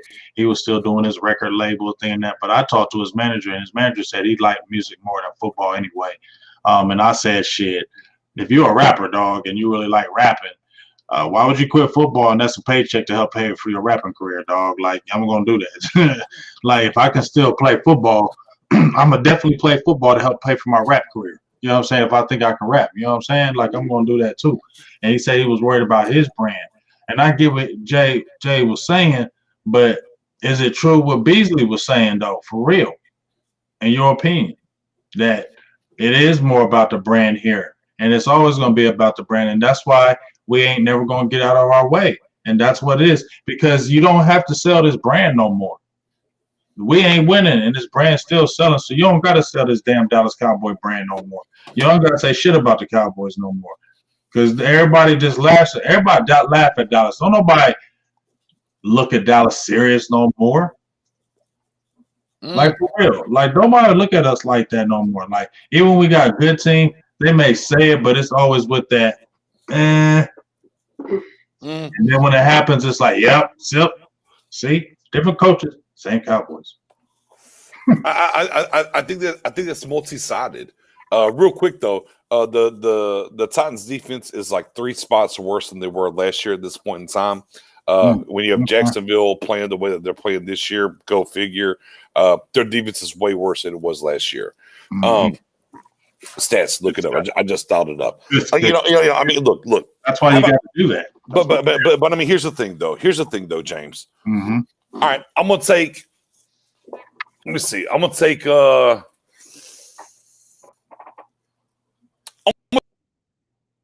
gonna take the Green Bay Packers. Mm-hmm. All right, I'm gonna take the Green Bay Packers. Aaron Rodgers, right? Arguably top 10 quarterback all time, right? Oh wait, forget that. I'll even do one better. I'm gonna take the Saints. Right? Drew Brees, top 5 quarterback personally, right? Mm-hmm. And I'm gonna jump on here. You drinking that shit like it's good as hell. Watch this, and it is. And here's the thing. And I'm gonna start in preseason and say they're an accident waiting to happen. Here's the thing. There's only one team every year that holds the crown. Mm-hmm. Doesn't matter. I don't care. Look, I don't care if you finish 1-15 or you finish 18-1. Shout out to the Patriots that lost to the Giants. You're an accident waiting to happen. When did the Saints win the Super Bowl? What year? Damn, I remember. Was it 09? 09? Was it 09? 10? I don't know. 11? I don't know. Whatever. He said 11. Whatever. I mean, it is 011. I don't mean 2. Yeah. Okay. 09, whatever. Okay. And I say they're an accident waiting to happen. Look, there's 5,000-yard years. They've won the division. They went to the playoffs, right? You had the Minneapolis Miracle, blow the horn. They had could have been a pass interference, wasn't against the Rams, whatever. And guess what? I'm right. Because they're an accident waiting to happen. I'm right. I'm correct. I am what I am. So, like, the idea of the Cowboys just haven't been this good, that good, blah, blah, blah, blah, blah. They're accident waiting to happen. I mean, yeah, of course, 25 years we haven't won it. We haven't won. I mean, there's teams that haven't won a playoff game in 25 years. But we're not going to talk about that. Shout out to the Bills. Or we can talk about the Cleveland Browns who haven't won the division in 25 years. That shit may break this year, though. Right. Look, yet to be And seen. that's and that Yet to that's be true. seen. But Yet to be seen. But the point is, if you look at the Cowboys in 2014, hey, if they called Dez a catch, right? And look, and the NFL came out a year and a half later and said, well, actually, it was a catch. Yeah, and you go look, and fair, but you go look at what. But you go look at what Green Bay came before that, though. Okay, we shouldn't have got the penalty. I mean, if DeMarco Murray doesn't fumble the ball, I don't think he would have ran it all the way. I thought he would get caught. We're in field goal range either way. It doesn't matter. Yeah, fair. Our defense was trash though. We couldn't stop nobody. But even if Dez would have got that touchdown, Aaron Rodgers I do agree on that. No, we do. 30-second we do agree on that point. I don't think you got a touchdown. We've been on the one. Punch it or not, I think it's A-Rod. But I think if DeMarco Murray doesn't fumble, it changes the whole outlook of the game and things change. But neither here nor there, right? So, and then you go to 2016, 13-3 with the rookie quarterback and whatever. We flash back and everything happens. But going into we haven't been. Let's ask you, I want to ask you though, going into that game, how did you feel? Did you feel like, yep, I'm scared? We're gonna choke. I mean, here's the thing. I can go back to, because I'm old enough, the gray hairs here. Every single playoff game I've ever been in, I've been scared though. I know, but I have more confidence when I have more confidence with Jimmy. I ain't trying to go back there. Bro, I'm just saying, like, I've been in the 70s, dog. Hold on. Until we won one, you didn't have confidence. I was in them 70s, dog. Because look, here's we me. Because the year before we won the first one, we went up to Detroit. I was like, oh man, we ready to rock. And we got our ass blowed out. I didn't feel good about that game. You know why I didn't feel good about that game? I didn't feel good about that game because of that controversy with Aikman. You know, but I mean, again, until you get there, you don't know. Look, did you feel, even when we got Dion back, right? You know, okay, is things going to be right again? Are we going to be okay? I feel good in them nights. I can't front. Yeah, I think a lot of people forget that we were playing a division where we didn't have free agency. That's the biggest thing. No free agency. And I think people forget that we had the Bill Parcells, the Joe Gibbs, the Buddy Ryans. I think a lot of people revisionist history. I think a lot of people forget that everybody in the division won a Super Bowl, and if the Eagles had played the AFC, they would have been in the Super Bowl with that defense that they had in Randall Cunningham and them. Like, it was a different man. We won Super Bowls at 10-6 back then. I mean, it was a dogfight. Even on the Super Bowls, we really should have won them other Super Bowls. I mean, we lost the Baltimore Super Bowl like nobody. Oh, the banded ball. Oh yeah, come on, man. But we really gave them that game in Pittsburgh. Just the first Pittsburgh. The drop in the end. Second one, but the first game too, we had too many opportunities. We let them stay in the game. We kept them in the game. Like, so we really could have been undefeated. Just like you could say that about a lot of other things. But again, you know, look, even the catch for the Niners, the catch. What's never told is we were only down by one. We were on the other side of the field. Well, forget the Drew Pearson tackle. That happened because if they don't grab me, he scores. But even then, we're on the cusp of field goal range, and it's supposed to be a head off to Tony, and Danny White fumbled the ball. You know, so I mean, neither here nor there. So I mean, the accident waiting to happen. Oh my God, I don't get caught up in that hype. I really don't. Literally, I really don't, because I can pick any team and sit on them and say they're an accident waiting to happen. You can say that. There's only one team every year. That's the wild thing about it. The fact that these other teams, like the Buffalo Bills, who you just mentioned, and the Cleveland Browns, we've been kind of neck and neck since been the last teams that have been seeing something in forever, that are close to getting to that mantle before us, once again, is disheartening. We've seen other teams beside those guys that make the come-ups, the Eagles, the Saints, and even the Falcons come up. We've seen the Carolinas. We've seen these teams just come out of nowhere and do it, yet Dallas is still in Mediocrityville. Now, once again, you see teams that are making a come up in the Buffalo Bills who've been building steady, making the right trades, making the right shrewd moves. And guess what? You're going to win because of that. You don't win if you don't do it all the way the right way. And Dallas doesn't do it all the right way. And that's why you see the Browns and the Bills and these teams that are finally making a come up, because we've been clowning the Browns. I clowned the Browns from a long time. I'm out here in Ohio. You feel me, BJ?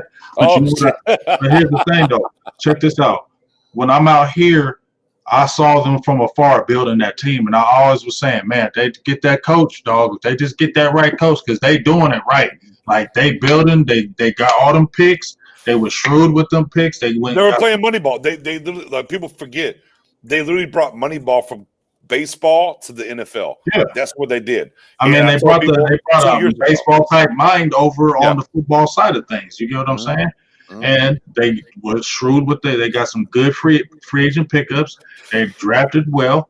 They finally got the right coach, it looks like, and now you're winning. But the guy stayed away from it and said, okay, I'm going to get these right people, and I'm going to let y'all do y'all magic. And he's let them work. And guys who weren't doing it, that had the name, wasn't it your boy that came over from the Chiefs, and he finally said, no, you got to go. You feel me? And he was the guy that helped bring those guys in. And he only had really an off year, and he said, no, you got to go. You feel me? That's what – and then now, guess what? You reaping the benefits of that. You saying, okay, I made a mistake, or you was good 2 years ago, but you ain't good this year. You got to go. Okay. So back to your Cole Beasley statement in question. Here, I have two answers for that. I really do. I have two answers for that. Is that, you know, whenever he first left, you said, oh, the facilities are blah, blah, blah, blah, blah, whatever. You know, the facilities are better, yada, yada. It's about football here, blah, blah. Oh, okay. I mean, all that's fine. And he's been there for a couple of years. He's starting to go off and win now because why? He has a Diggs on the outside, right? If you go back to his numbers whenever Dez was here, he was winning then too. And then whenever we decided to go on this all whatever approach to get rid of this is when he suffered. Now, yeah, sure, we can talk about the idea he's getting bracketed or whatever the case may be. Here's what I always remember. One of the things I always remember from Michael Irvin was this. He said, man, I started getting double teamed, and I just wasn't getting the same balls no more. And after a game that John Madden called, John Madden told him, came after the game, they had a conversation. John Madden told him, said, hey, you're the guy now. You're getting double teamed. You have to find a way to beat it. And Michael Irvin said, okay, boom, I'm going to go do that. And I get it. Michael Irvin's stature is a little bit different than the Cole Beasley or whatever the case may be. You know, Cole Beasley has to have somebody outside of him to do some things. So when I go back and I look at the Patriots, and at times before they had Randy Moss or after they had Randy Moss, they had the same prototypical white guy do whatever and win whatever everybody knew. So I'm not really trying to hear it. You know what I'm saying? Again, I had to think about this. In Oxnard, he wasn't drafted from SMU, right? The Cowboys brought him out there.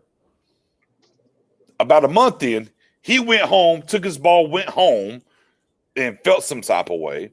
Garrett and them came and talked to him and said, no, come back. We got you. Just chill out. And then you went on an 8. So Beasley to a certain look, I love Cole Beasley's game. Like, and as a rapper, as a football player, he's not really that bad. But at the end of the day, quitting somewhat is in your DNA some, and you like to campaign when you're up and when you're not down. Whatever, you're up now. Bro, go do your thing. In a different football group, that an NFL group I'm in, about 5 or 6, I think it's about 5 weeks ago, there were a guy, he's all about betting. He was talking about these 11-1s and 10-1s. He was talking about, oh my God, they had the Packers 11-1. I went all the way down. They had the betting line for the Bills was 22-1. I was like, that's the bet. The defense is good. The offense is legit. The 22-1 on the Bills on Vegas is the bet. And now here we are 5 weeks later, a month and a week later, Oh, well, they just wouldn't beat the Pittsburgh Steelers heads in. Okay, great. I mean, we almost beat them with fucking double G. Right. I mean, the Washington football team wouldn't beat them. I mean, cool. But again, they've been consistent. They had a big lead on the Rams and scratched back. We saw who they played, some other tough teams. They're both like the one thing about Buffalo that you can talk about them now back again. They're the same team in the early 90s to a certain extent, but they have a tougher mindset. They gritty. Right. The 90s Buffalo teams were very soft. They were the Rams before the Rams, the third coach offense. They were the Colts. Yeah. They were the Colts, okay, or even them, or the because Colts. Colts would have talent, but they were soft. They were soft. Same. I agree with that. Same. This team is gritty. So, I would love to see them and Kansas City match up in the playoffs. I think it'd be a hell of a good time to watch that game and see what happens. But shout out to Cole Beasley. He's doing this thing. He's helping my fantasy football team. Appreciate you, Cole. Yeah. Shout out to you, Cole. Are we political here or no? I don't give a hell. Okay, well, the one thing I will say about this is his tagline, Mr. Short White Guy, Mr. Dunking on people from the state of Texas, SMU, blonde hair, don't care, the whole nine. Your wife is not of your persuasion. You are in rapping, which is not a culture of the white guy, blonde hair.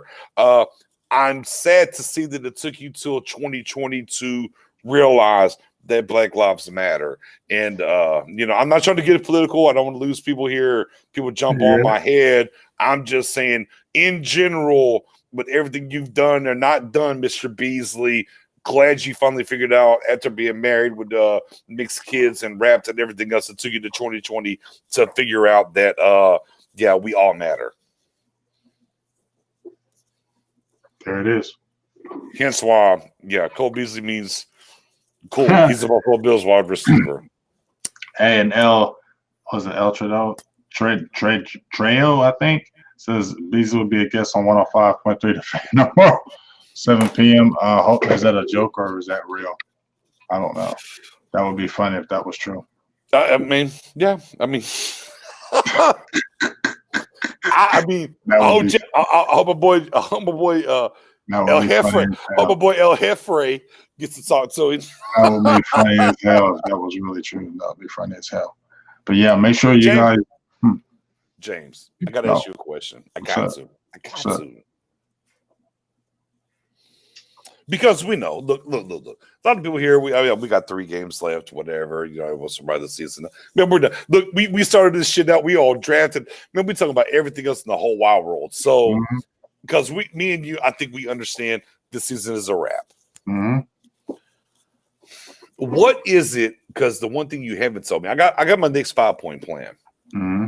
Okay, what is it that you think that you need to see in? How about let's call it big game? How about James's 5-point plan? What is the 5-point plan for the Cowboys to get back to the top of the NFC East for you? What do you think has to happen? Look, I see your face. What do you want to see? Or what do you think has to happen? 5 points or less? I think the main thing with me is number one, if you're gonna, I don't feel like we need to blow it up. Okay. I don't feel like you need to because I feel like you got core pieces that can win right now. I think the problem is with me is that we're not aggressive enough. We're scary, and we have to get aggressive, and we have to get aggressive on the fronts of either on the offensive side of the ball, defense. If they're going, like I said, if they say, okay, well, we're going to stay in house and get Edwards got to come with that fire. And I mean, that's the biggest thing for me. We have to get aggressive type coaches. Like, I don't feel like we are aggressive enough. You know what I mean? Even with them going on the 4th downs, dog, it's just a way that this team is built. It's like, I don't feel like it's aggressive enough. I feel like they still are on that brand. I feel like they still are Hollywood. I feel like we don't have gritty, grimy guys. I feel like we got a few, but we don't have those those trench type guys. I feel like we got some good players. So we need some black Air Force Ones and gold. Yeah, I mean, dog, we just. I'm trying to put this plan together as far as it can be explainable to where we can be happy about it. Number one, go ahead and get rid of Mike Nolan. Okay. Let's get aggressive. If it's George Edwards, that's cool. But let's no. Fuck that. Okay. No. I want to go out there and look. I want you. No, forget what they talking about. I want to go with. I want you to go with what you. I don't feel Edwards. Maybe it can be good, but let's go and check everybody out. Let's go out and scour the whole field. Let's look at the young guys that's out there. Let's look at some up and coming guys. Bring them in for interviews because maybe I feel like that didn't happen with Mike McCarthy. He was kind of the one and done. You honed in McCarthy. And he was just that's it. Interview some guys that are aggressive. We need an aggressive type coordinator. And then I feel like we just really need to get somebody up in that middle. I think it's really hard for me, in my opinion, because I feel like the crop last year at the defensive tackle position was a lot better than this year. So that really, really hurts me.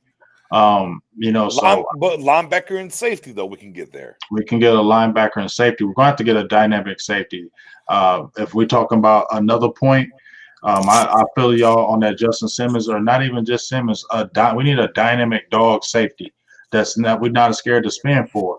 If he's a 25, 26-year-old and you may have to sign him for a big one of them big deals, it's okay. You can get one guy to do it. You don't have to go out there and spend for like 4 or 5 guys, but you can get one guy out there that can make that difference because I feel like you need to pair somebody with Donovan Wilson. I feel like Donovan Wilson was that dog before.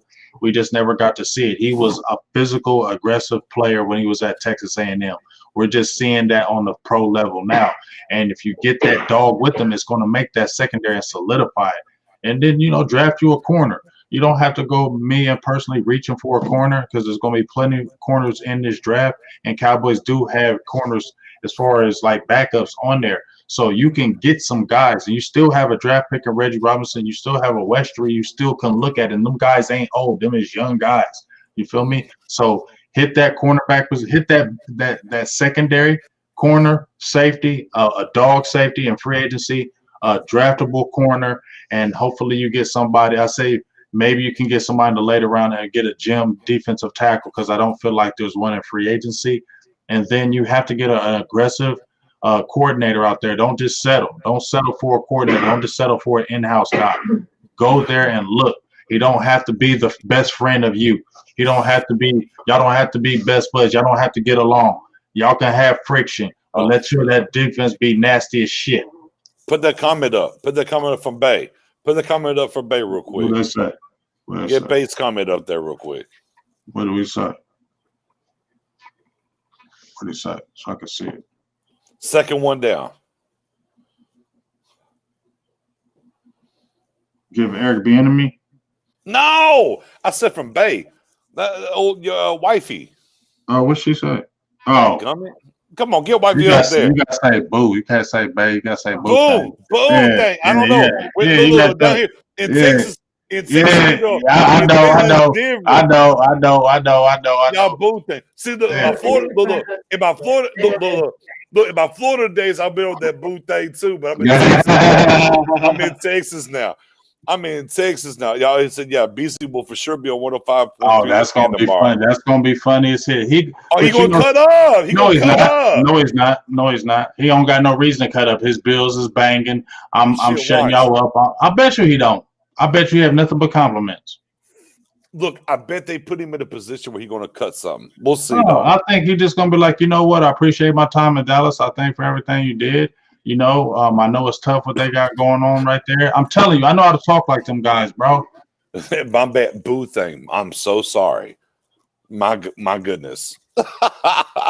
Look, I saw this from Joe down here. Said, let's give Airbnb a chance. That's not going to happen. Coach. It's not going to happen, bro. Steve already came out today and said McCarthy's good to go. Like, so literally, you got to look at coordinators, position coaches, things of that. That's what I'm saying is that Jones is going to allow McCarthy to make this pick now because he made this pick and it was shit. Are they going to jump in there and say, we're going to pick the guy now? But I'm with you. But how about this?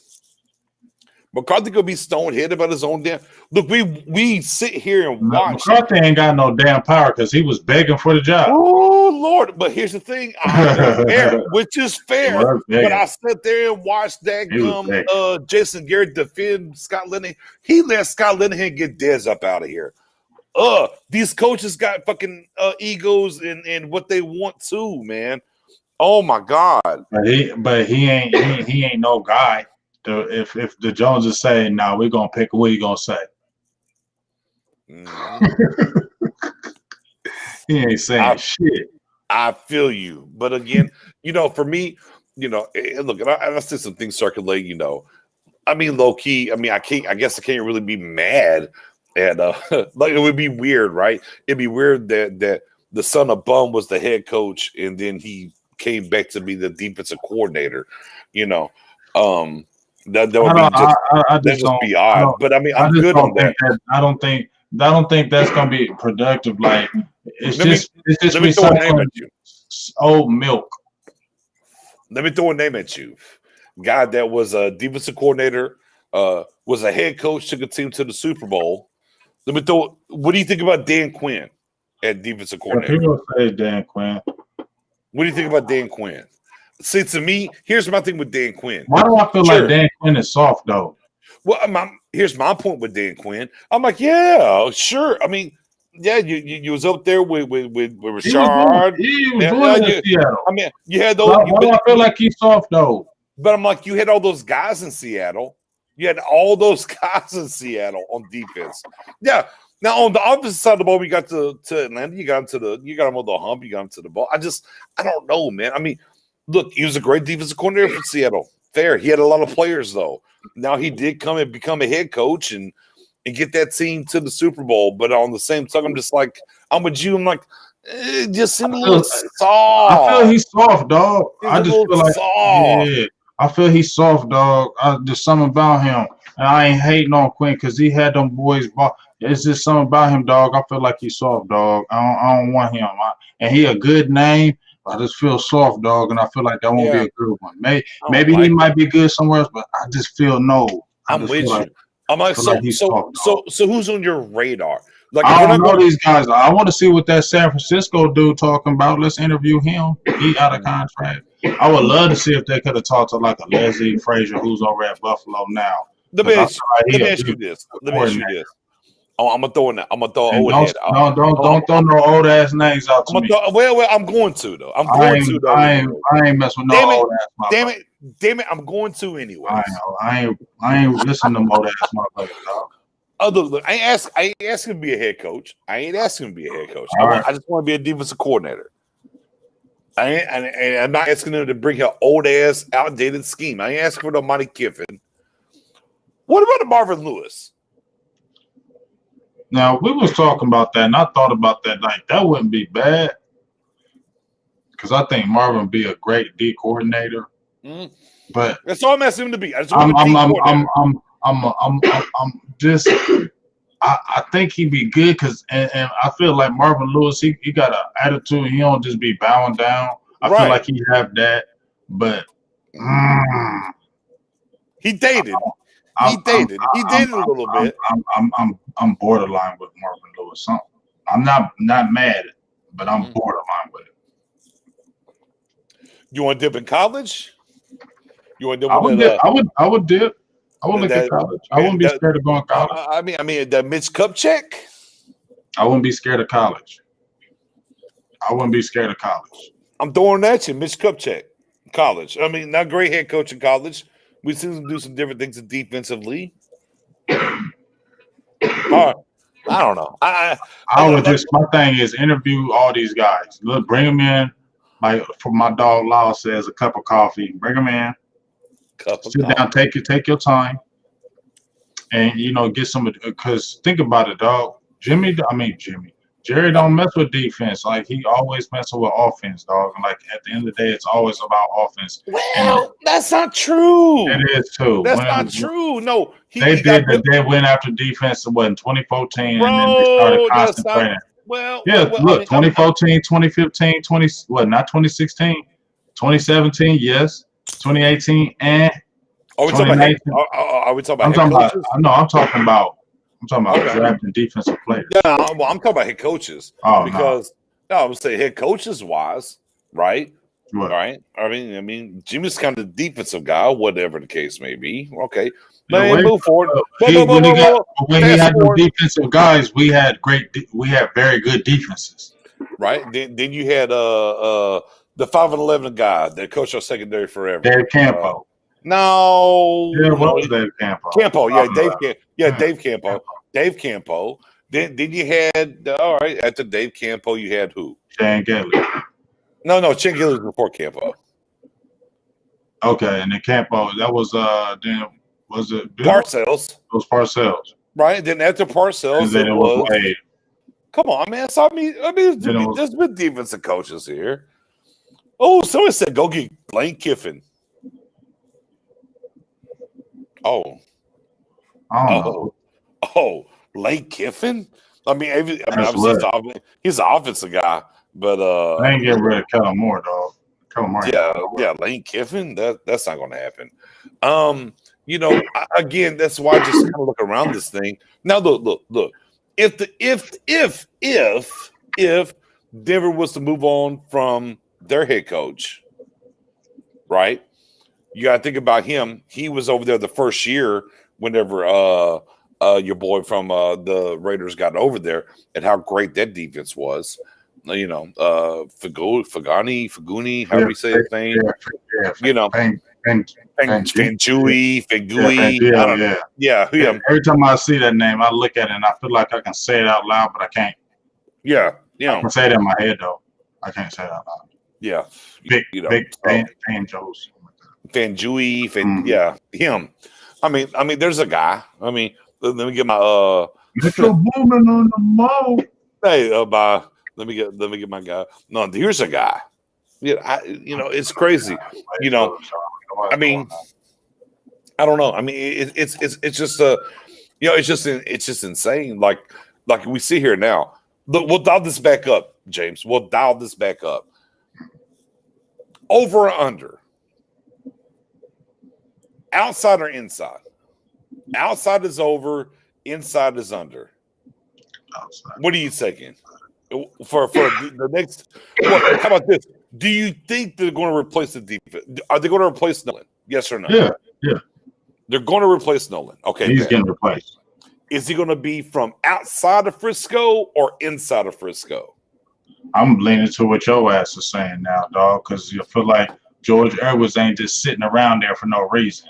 He ain't just sitting there chilling.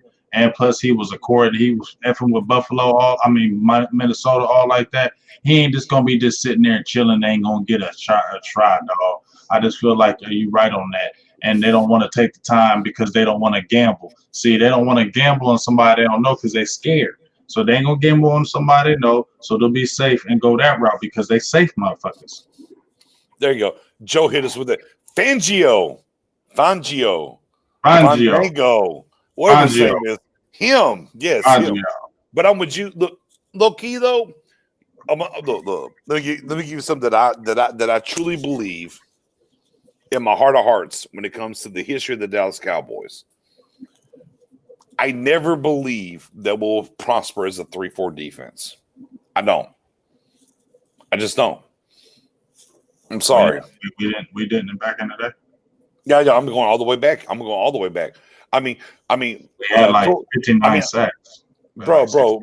With who? We're talking about back whenever. Do Ware had 20? That's great. That's great. What did that get us? I feel you, but was our offense that great? Bro. Actually, it was. It was really fucking good. Actually, but we had weird. T.O. and them was there. Yeah, but we had weird shit. We're talking about T.O. Whitten. I was watching that Baltimore game, dog. but that was weird shit that happened. That's that weird shit that be happening when the Bro. defense was clamping them up all damn game. But Romo overthrew T.O. for a touchdown, and then Romo threw 3 picks in a game. Romo threw 2 picks at halftime to Ed Reed and gave them points to take at halftime. So Romo kept them in the game with them damn interceptions, and they were stupid. They were stupid interceptions because I watched that game just a week ago. Do you want to talk about the 2 runs every time we went back and scored? You want to talk about the 2 runs? That's why I said that was the weird shit. But the defense was holding them. But again, the defense was stopping them, blitzing them, sacking Joe Flacco, and then when we had the opportunity to take it into offense, Romo choked it and threw interceptions. Yeah. Okay. I mean, that's fine. No problems. I have no problems. I mean, we can talk about the 3-4 and Romo throwing for 500 yards against the Denver Broncos and still losing. That's fine. I don't care. I'm not even here to fight that battle. What I'm saying is every Super Bowl we won, we played a 4-3. Coach Landry invented what defense? The flex 4-3. For me, ingrained in our DNA, for better or worse, I don't think we'll ever win anything in a 3-4. I just don't. So if I'm talking about outside, inside, who are bringing in, who are not bringing in, the guy that we left that's up in Indiana right now for the Colts, I wish we could have kept him in Eberflus, but neither here nor there. For me, I know Edwards is going to be a guy that's going to double down the 4-3, and let's go get guys that play this 4-3 the right way, and let's go from there. It's kind of where I'm at. I think you're right on him. I just feel like they're not going to. I think they're going to be safe and not going to go outside and be. I agree with that. They're not going to go outside. That's all I said. I'm good with Edwards. I think Edwards is that kind of guy. He was underneath Zimmer. It is what it is. I just, again, what gives you confidence to make you think Edwards going to be good just because he was under Zimmer? It's not he's under Zimmer. I think if you look at his history in this league, dial it up and what he's been able to do positional wise and coordinator wise, I think he's been very, very good. I think his scheme has worked very, very well in this league. There are certain things that are outdated in this league that people don't talk about.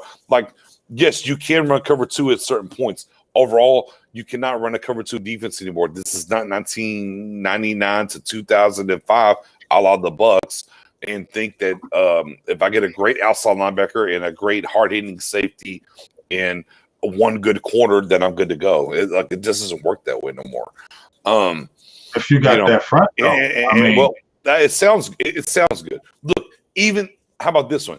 Even the 3-4 that worked back in the day for the Ravens doesn't work now. It doesn't. I think low key, the best teams can get pressure. If you want to win in this league, here's what I believe. Pittsburgh defense is whooping ass at 3-4. Are they though? Weak ass schedule.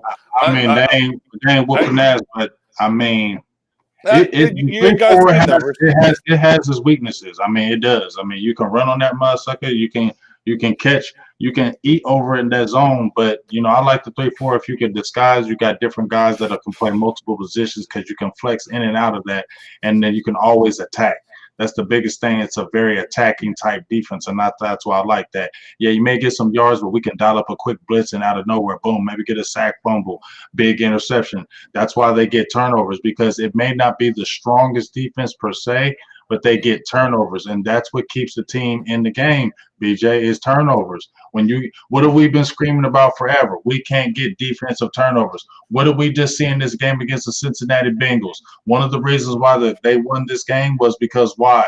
We won the turnover game. When we see the games that we won this year, the games that were impressive for Dallas defensively was when they got turnovers. So we need to have more turnovers more than anything else, and that 3-4 does create it. Are we going to get a guy that does it? No, because if they stay with Edwards is going to be a 4-3 guy. But he's going to have to get guys that really can attack the line of scrimmage and get guys that are ball hawks. And he's got to be able to find it. but it's got to be up to Stephen Jones to say, maybe I need to step out and sign one guy because I'm all out in this. I'm tired of saying this, this, and this. See, if you're Stephen Jones, you don't have to be pig-headed, and maybe you say, okay, maybe I won't do this all the time, but I'll deviate this one time and say, we got to go get this guy because we need to improve this defense. That'll let me think you're being serious. But if you keep on saying that same dumbass shit that you're saying in the media to me and everybody else, I'm not ever going to believe this shit going to change. And I don't care who you draft or who you bring the hell in, the shit's still going to be the same dumbass shit unless you make that change within yourself. And he has to do that. And until them Joneses ever realize it, we can get all geeked up and talk about this and that. And I'm going to start my fucking rant because I'm starting to get pissed because we can do it doing all this and talking about drafting this and that. But when we going to get pissed, when we get all these draftable players and they have to play freaking perfect. Yeah, perfect. See, when Romo was in there and even Dak, watch the games, dog. The only way we win games damn near is we have to play damn near perfect football. Why? Because we have to overcome front office shit. We have to overcome blunders, and it has to be perfect. And if that shit ain't perfect, we're in this dirty circle, round and round and round, dog.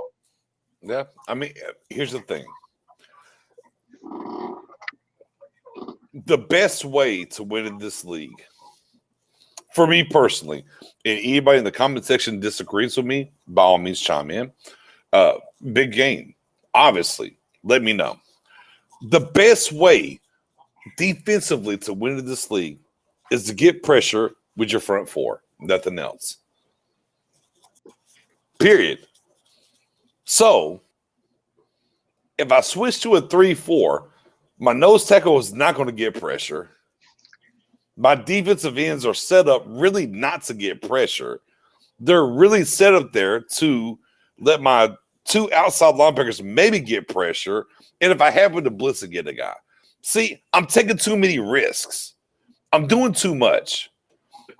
Here's what I look at and I've watched this league a long time. I get it. Aaron Donalds don't grow on trees. I understand that. Look, Warren Saps don't grow on trees. Understood. Right? Randall, Minnesota Viking, doesn't grow on trees. I understand that. I get it. But I can do enough. The Giants won not one, but 2 Super Bowls with a front four that could get pressure and win. Seattle got to 2 Super Bowls. Won one. Should have won a second one if they just would have handed the ball off again and got pressure. The 3-4 defense, this copycat league and all this other shit, I do believe this. Look, we can talk about getting linebackers in the middle of the rounds and whatever. I think it's harder to get 4 linebackers in a 3-4 defense to play well than it is to 4 defensive linemen to play a 4-3 defense. I unequivocally believe that. I do. Because if I got to get 4 linebackers that can either they have to be able to rush the quarterback, stop the run, and play coverage. I got to ask them to do 3 different things at any particular point as compared to 4 down linemen to play the run and get to the quarterback. And look, in low key, at this point, a base defense anyways only has 2 linebackers in it if you got a 4-man front that's good. Let's play the numbers. Let's play the averages. To me, the 3-4 sounds good and it's great and it's fine. It's fantastical. It's a passing league though, right, gentlemen? Ladies in the building. Right, but them 3-4s, them backers can cover. You know what I'm saying? Them backers can cover. You get them good corners and safeties. But how many in a 3-4 when a team's lining up 3 wide receivers? You can't get 3 cornerbacks out there. You can't. The 90% of this league base offensive formats are 3 wide receivers now. Why are we playing a 3-4?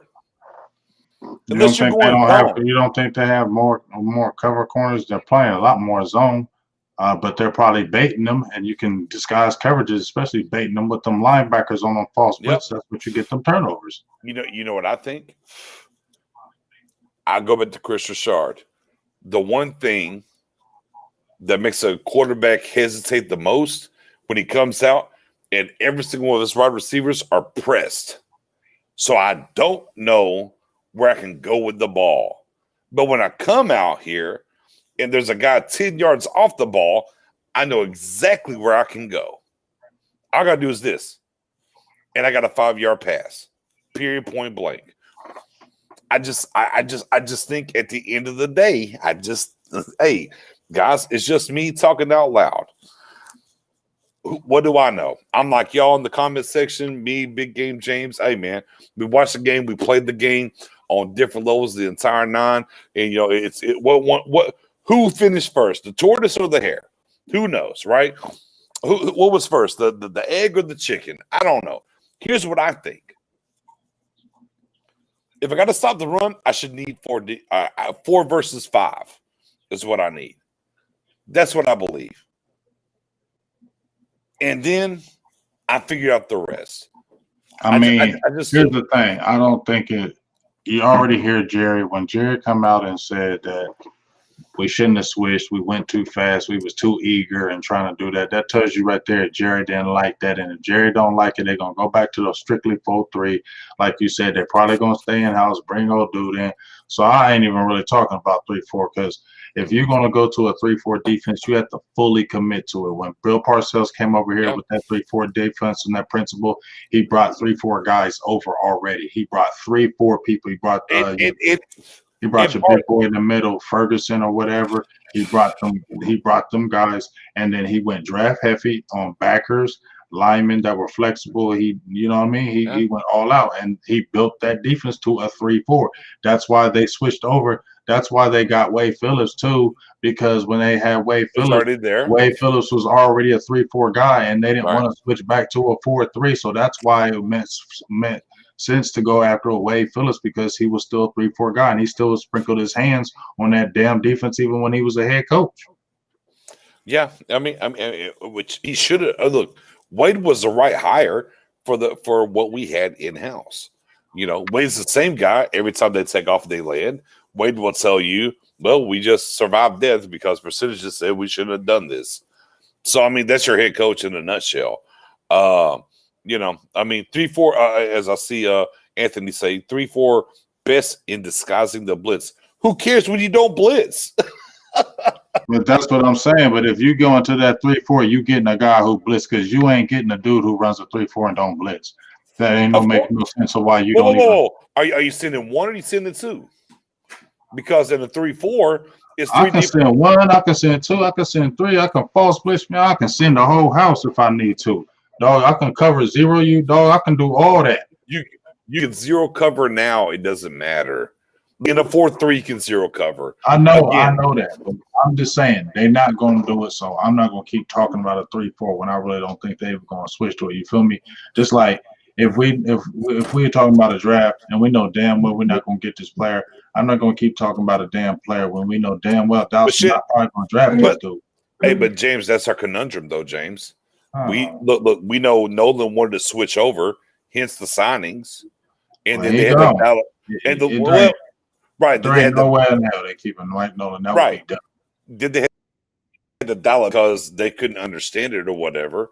Okay, so here we are at 4 and whatever we finished. So that's why it makes sense for George Edwards.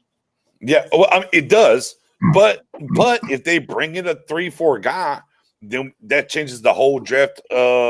Breakdown on the board. I feel like they're scary. I feel like they try to do a look. I feel like they're scary. Jerry and them to me are saying, okay, we tried it. We ain't like it. We jumped in too fast. Let's go back to the old 4. Listen to what I'm trying to tell you. I might be wrong, but listen to Jerry. Who's the motherfucker running this shit, BJ? Is it motherfucker Mike McCarthy? Is it these motherfucking coaches? No, it's Jerry motherfucking Jones. Okay, so when Jerry's talking about, oh well, I don't know about that defense. It's my mistake. We was too fast in switching up that defense. That's saying we fucked up without him just saying it. So I ain't gonna do that. I ain't doing that shit no more. So I'm gonna go back to that 4-3. Oh, we got George Edwards here. Oh, that's safe. That's cool. Just bring his ass on over here and you coach this damn defense. Mike Nolan, you gotta go. We don't want to fire because we don't look like the bad guys like you was talking about. Go sit your ass up in the damn booth and we give you a position to say you was a nice guy coordinator. Something, I don't know, give you a hell of a name. Well, I mean, come on, dog. I mean, James. I mean, look. Obviously, to a certain extent, they're going to give us the quote unquote the coach talk, if you will. No ifs, ands, or buts about it. They'll give us the coach talk. Now, let me ask you this, because here's what it boils down to. Our head coach, who Steven came out and said is unequivocally safe, right? Mm-hmm. He's unequivocally safe. He won a Super Bowl, right? With Don Capers. Am I not mistaken on that? He won with Don Capers, right? Who? As a McCarthy, when he won the Super Bowls with Don Capers, correct? Yeah. As a defensive coordinator. Yeah, right. And said defensive coordinator ran a 3-4 at the time, if I'm not mistaken as well. Okay, so it was opportunistic, but you could move the ball on him because we seen. I mean, and for the first time in a long time, that the Packers added a piece in the secondary in Charles Woodson. So I will say it will matter a ton what we see what defense we roll with in the offseason as it pertains to McCarthy and what he wants to do and what he doesn't want to do since he watched all the damn games, if you will. Because I would think at this point that McCarthy wants to get to a 3-4. And I think they try to do that early on this year. Now we can talk about the scheme and the players and, maybe you pay D-Law way too much money or not enough money, whatever. And D-Law is just not scheme in between. Now, Aaron Donald can play 3-4-4-3 and Khalil Mack can play 3-4-4-3. It doesn't matter. And, my guy's Tony, 3-4 sitting out there. He stood up some in college. But I mean, even at the 3-4, he can be that edge defender. Yeah, he can. He can be that edge because he can set that edge. He can damn sure hold his own in the run game. So Randy Gregory want him a little bit big. Nah, Randy Gregory ain't big enough. No, whoa. Randy Gregory played nothing but Randy Gregory. Wait a minute. Randy Gregory played nothing but standing up in college. I know he would be more stand up because it'd be Alden Smith. 3-4. That's what I'm saying. We go to the 3-4. So you would have Alden Smith, D-Law, and Randy Gregory, and Bradley and Nate comes back into the fold all of a sudden, right? But boy, your D line is trash right now because literally you don't have a. Let me see. Tristan Hill's done. He can't be a D end. Dallin Moore could be a D end in the 3-4. Tristan Hill couldn't be a D in 3-4? Nah, bro. He's that. No, sir. No, sir. He's not built for it. He's a one gap and get up the field. No, sir. Justin Hamilton could, I guess, maybe be serviceable. But you have no nose tackle. Woods could be and Woods could be a D end in a 3-4 as well. You have no nose tackle. None. But that's no pass rush if you got Woods playing the D end. No, in the 3-4. You still want to have that end rush. Well, yeah, you do. Yes, you do. You still want to have that end that can rush a little bit. I mean, what 3-4 D end do you don't get sacks? Oh, man. See, I'm too low to be thinking about it. Outside of J.J. Watt, who you get? But, I mean, look. Again, we don't have a nose tackle there. Better yet, what four linebackers are? Okay, so the two outside guys running. So I mean, we'll throw LVE and Jalen in the middle, even though you kind of maybe want Jalen on the outside of the 3-4, maybe. So now are we talking about Parsons? Look, if we're making how about this? If we're making the switch to the 3-4, we're going to double down. We're going to buy in at the number 5 pick. Would you take Parsons then to go inside? We ain't going to 3-4.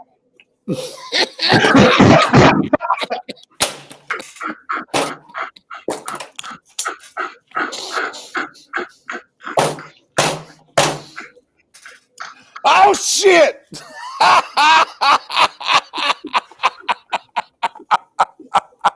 Fair enough, sir.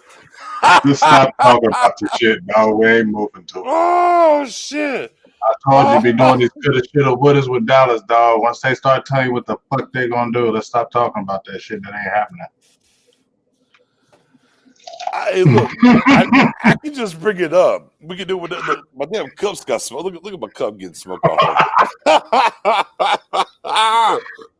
You made me get that freaking Kool-Aid on my teeth, dog. That shit cold as fuck. I bet it's red though. The best flavor of all time. This shit is this shit cold as shit. What is this? Pink Kool-Aid? What is it? What is it? Kool-Aid. Oh shit! Punch, but it hit my teeth like, oh, this shit was cold as shit. It was good, but it's cold. You know, you get them brain freezes. The brain freezes. Oh man, James, man, bruh, man, look, we got to build it up a little bit, man. Hey, we got 2 more minutes. All right, well, you got to build it up a little bit, man. Ain't shit to build up, dog. Let's keep it real in the last 2 minutes. We're gonna keep it funky in the last 2 minutes, or we gonna still tell lies. No, you know what I'm saying. I mean, for real though, like I said, we can talk all this shit, but until them boys really want to start getting some nuts and really start trying to go out there and get super aggressive and make it clap, we still gonna be in the same shit, dog. No matter who we talk about and who we think we're gonna get, it's gonna be that same dirty circle. Them guys gonna have to get aggressive, man. Yeah. And the last few years on the free agent tip, I feel like okay, they stepped up and maybe got some name players. We got Robert Quinn, we got Randall Cobb, we got some different guys that we hadn't seen before the year before. And they went out and got some, like you said, they went and got Gerald McCoy, Poe, but these guys were not the guys. You feel me? They weren't guys. But it's still, we've seen teams that you don't have to have super guys. You can have some pieces from agency. But your free agent, or your guys that are on your team better be animals. You feel me? Like if you don't have a few sprinkle free agents and you just got them regular bargain guys, your guys need to be animals. And I don't know if we got them animals. And then that's where the problem is. So you need to go out there and get a couple of them dogs. Like you need to go out there. I mean, Jamal Adams, I know they're talking about him and they spend a hell of a lot, but that motherfucker got 8.5 sacks. I know he's only a safety. 8.5 sacks about set record. And I don't care, bro. I don't care. I don't. No. I don't care. Stop. I don't care. Look, I don't trade or draft a safety to get me 8.5 sacks. I don't care. I know, I hear you, but can you give me 8.5 fucking interceptions? I don't care. I don't fucking care. And the defense is atrocious. Did you like Jonathan Wilson's 2.5 sacks though? I don't care. I mean, they're cool. Bro, you got fumbles in them. Bro, you can get a sack in there. You got fumbles. Bro, look, I don't. You got 4 fumbles when you got the sacks though. How about this? You could take those 2 plays away, and I'm still happy with Donovan Wilson. Okay. How about that? I don't care. I don't care. 8.5 sacks from a safety doesn't equate to 2 first-round picks and a starter. I'm sorry. Miss me with the BS. Miss me with that. No, for a singular first-round pick, sure. All that extra, yeah, they pay. Bro, that shit's cap, bro. That shit is cap. And look, in low key, and that organization ain't paid him yet. I don't care. Here's my thing. Since we got 2 minutes left, here's my thing. Put my drink down. I'll put my smoke down. Here's my thing. The shit is atrocious. Period.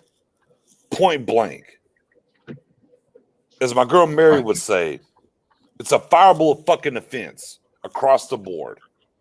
I don't like it.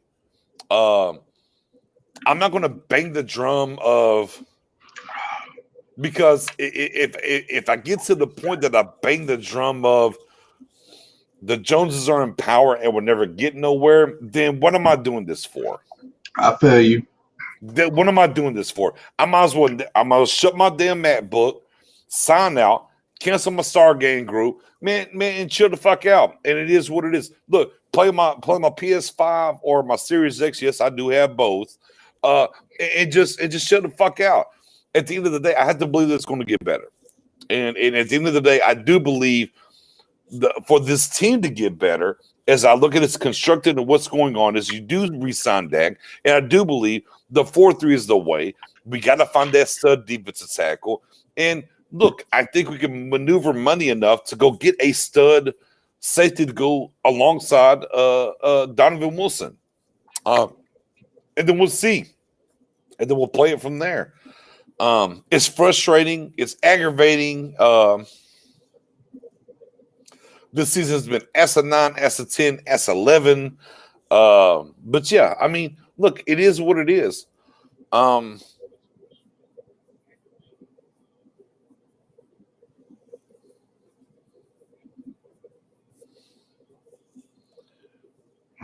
Win a game this year. Go 5-11. That's fine. Top 5 pick. Find a way and pray for a way to parlay that into more picks, because we have 2/3 and 2/4 already. Parlay that shit and go do what you got to do and figure it out. I mean, I think that's what they got to do. I think that's what they got to attack. I think that's the way to go about it. Again, if Dak stays healthy, we run away with this division. You can't change my mind either way. The great thing about that is, oh shit, we would have ran away with the division. The sad thing about that is, we are literally we might as well be back in 07 with Romo. It's the same shit. It's the same shit. It's a different coaching staff, and this is the bar none most disappointing thing this year is with this coaching staff. It's literally the same thing right now.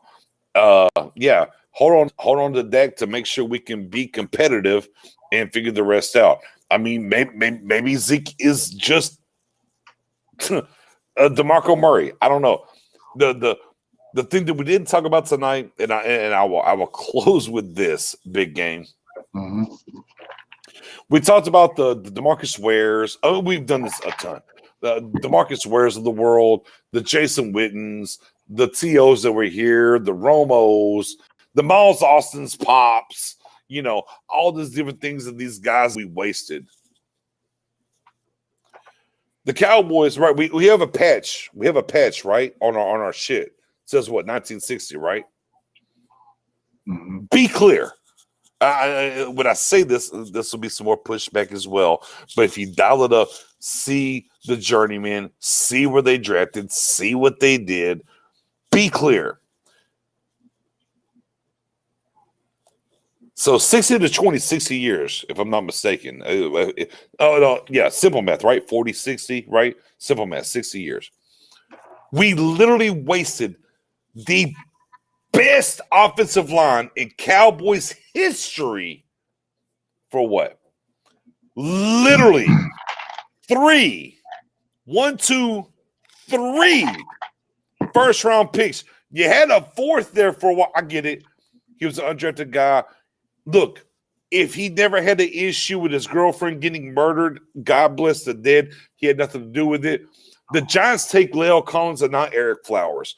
We literally had 4. Look, hey, better yet, let me do a 5. Because if Ronald Leary didn't have a knee issue, would have been drafted as well. They didn't want to pay, Ron. If we could have kept him, that's what we should have kept. Bro. Nope. Because they paid him in Denver, and he was fucked off and hurt with his knee. No. Either way, we had, and Leary was on here for about a year or two before he left. Either way, we had literally unequivocally via draft status, all pros, Pro Bowls, the whole nine, which, by the way, Tyron Smith is still the youngest guy on this line still from the ones that he was with, the Beard, Leary, Lael, Martin. The best offensive line that this franchise has ever had with a number 4 overall running back, and we wasted it. Salute to the Joneses. Man, you ain't telling me nothing new, but hey, you don't want to say keep hope alive, so I'm gonna listen to you. Hey, man, that's all we can do. Hey, with nothing else, hey, can we fix it? How can we fix it? If not, James, what are we doing here? Kool-Aid and all. Vodka and Kool-Aid and all. To me, it's almost like church too. Because you have to have faith, right? Why do people believe in God? You don't see God, do you? Right? You don't see God in the physical, you don't touch it, but it's faith. It's substance of things hoped for, but the evidence of things not seen. So that's why we still love our Cowboys, because we try to have that faith that we just gonna overcome and hope and pray it happens. Because that's what we hoping and praying now. Because after you've seen it this long, you hoping. Like you telling yourself, BJ, yeah, this and that, but there's that thing deep in your belly, and it stabs you.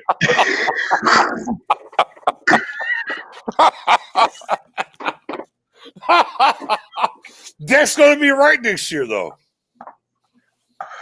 There's that thing in your belly, and every Cowboys fan has it. See, we don't ever want to tell nobody about it, but it pokes us, right? Because see, we'll be like, yeah, we can do it. It'll poke us. Like, come on, dog.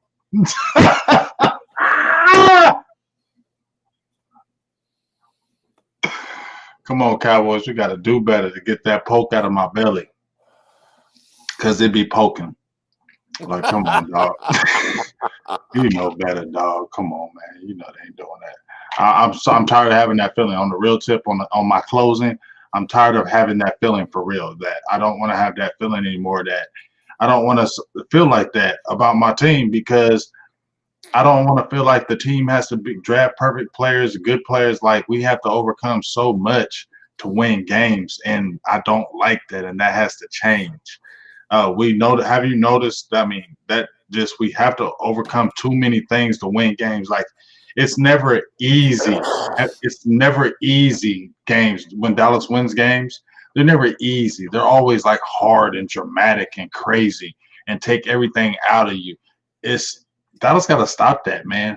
And I just feel like that's one of the reasons too. It's just a lot of freaking pressure, man. And they just gotta, I don't know, figure it out. But whatever. We really kicked it. I really appreciate you. Damn, we was on like 3 hours today. I think so. Let me see. Hey, man, look. Oh, I ain't tripping. I'm just saying. I ain't tripping. I mean, look, you can't blow out and win every game. I mean, hell. Look, I mean, look at me. I know that, but it's okay to win some easy games, and you know damn well what I'm talking about. We won 30-7 this week. That's what I'm saying. This week. Right. That was kind of easy. Not really. When I watched the game, it didn't look easy. Hey, there's always that, right? That's what they tell us. Hey, man, and look. Look, and I'll say it again before we get out of here. The problem is we got a brand new coaching. We got a brand new coaching staff, and we said, "Oh, it's going to be." Here we are, and guess what? We're holding the bag. That's what it is. I mean, that's what it is. I mean, we're holding the bag. Look. I mean, what could the Joneses do? I mean, they fair, right? I mean, you did get Amari re-signed. You brought in some guys that were names or whatever. They didn't work out, whatever. You changed the coaching staff and all this, and hey, wash, rinse, repeat, and here we are. 4 and. I mean, what are we going to 5-11? Okay, I mean, cool. Hey, see y'all next season, and we'll talk about it again. 3-4-4-3, the whole nine. Yeah, hey. This Kool-Aid tastes like now later. Dude.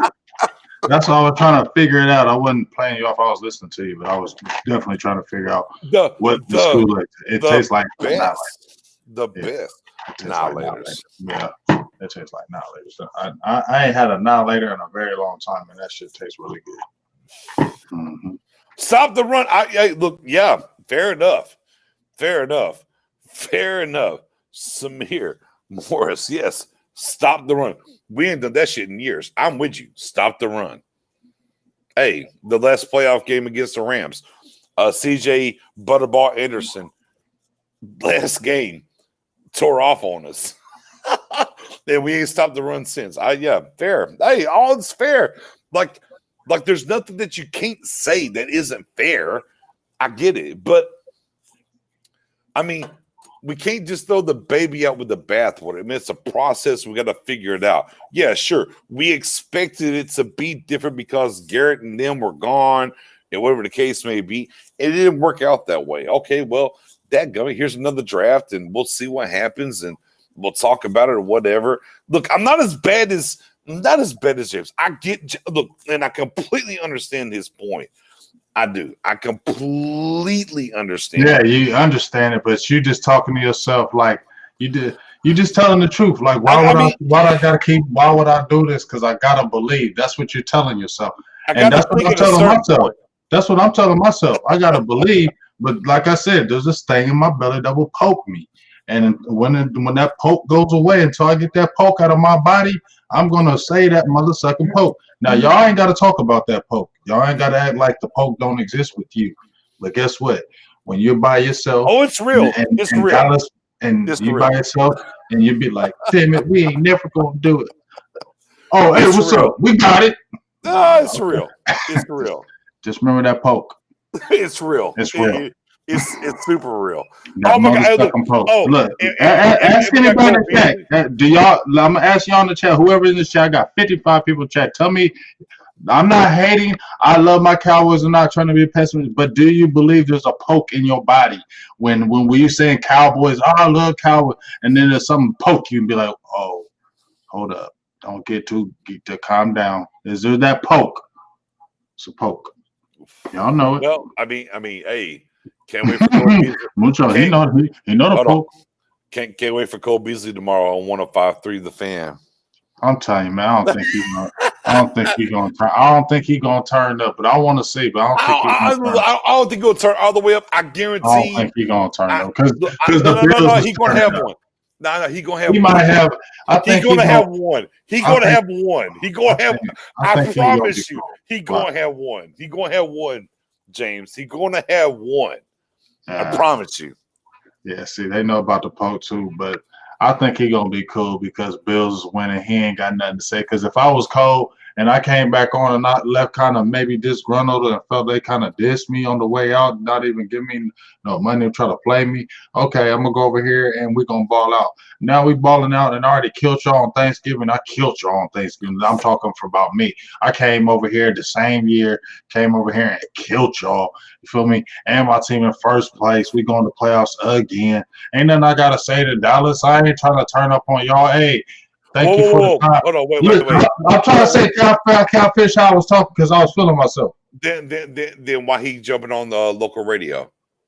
He probably like, hey, they probably calling him. I don't think he would. Why call Beasley? Why call Beasley on the fan? Hold on. But if you ain't got nothing to say, why would you take the interview? I'm just here. I used to play for y'all. Y'all asked me. Y'all asked me. Hey, Cole, you want to come back? You're only taking the interview to get them shots off. Stop it. Nah, I ain't got to say shit. James, you know I'm getting the shots off? You know I'm getting the shots off, big dog? If I came back, you know I'm getting the shots off? I'm being cool as hell. That's why I'm being. I probably have some black sunglasses on. I probably have be Bills Mafia shit on. I probably have my Bills Mafia hat on like this and shit. Flame Bills out. I'll be Bills out. I will be like that. I'll be Bills out. But again, it's COVID, so they doing over the air. Bro, he coming back to local Dallas radio. there's no reason for him to, other than to shoot that shot. Like, James, look at me in my face. Look at me. You know why he look, he gonna hit you with that daggum Marshawn. You know why I'm here. I'm getting these zingers off. Look, he was like, I told y'all when I left. I told y'all that bracket shit wasn't working. I told y'all. I just don't see him saying that because I feel like he already got it off, and I'm winning now, so I don't have to say it. You know what I mean? Maybe if the Bills was losing, maybe somebody throw some sneak disses and shit. But about Bills winning, you can't say shit. Again, he ain't got shit to say, dog. Why do local radio here when you do local radio in Buffalo any time of the week, bruh? You wouldn't. There's no reason. You wouldn't to keep these shots off. You damn right. I'm showing up. Why would you shoot shots though? Like if they asked you, why would you just be cool? The same shots whenever I lived there said their facilities were better than Dallas. No, if somebody threw a shot though, like, so you still think it's like this at Dallas? Well, you know, it looks like they over there. You know, I know they had some struggles. You know, you're gonna have that with a new offensive plus. You're losing Dak. They're going to influx. Things are gonna happen like that. But you know what? I think they can get it together. I think they can eventually put it together. Because you know they got talent, got Amari Cooper, CeeDee Lamb's over there, balling, Michael Gallup. They got players, Blake Jarwin to be back. So I definitely see them coming back. That's how you do it, dog. That's not how his Twitter did it. Because he was leaving because everybody was shitting on him, and he was like, "I'm not getting my money."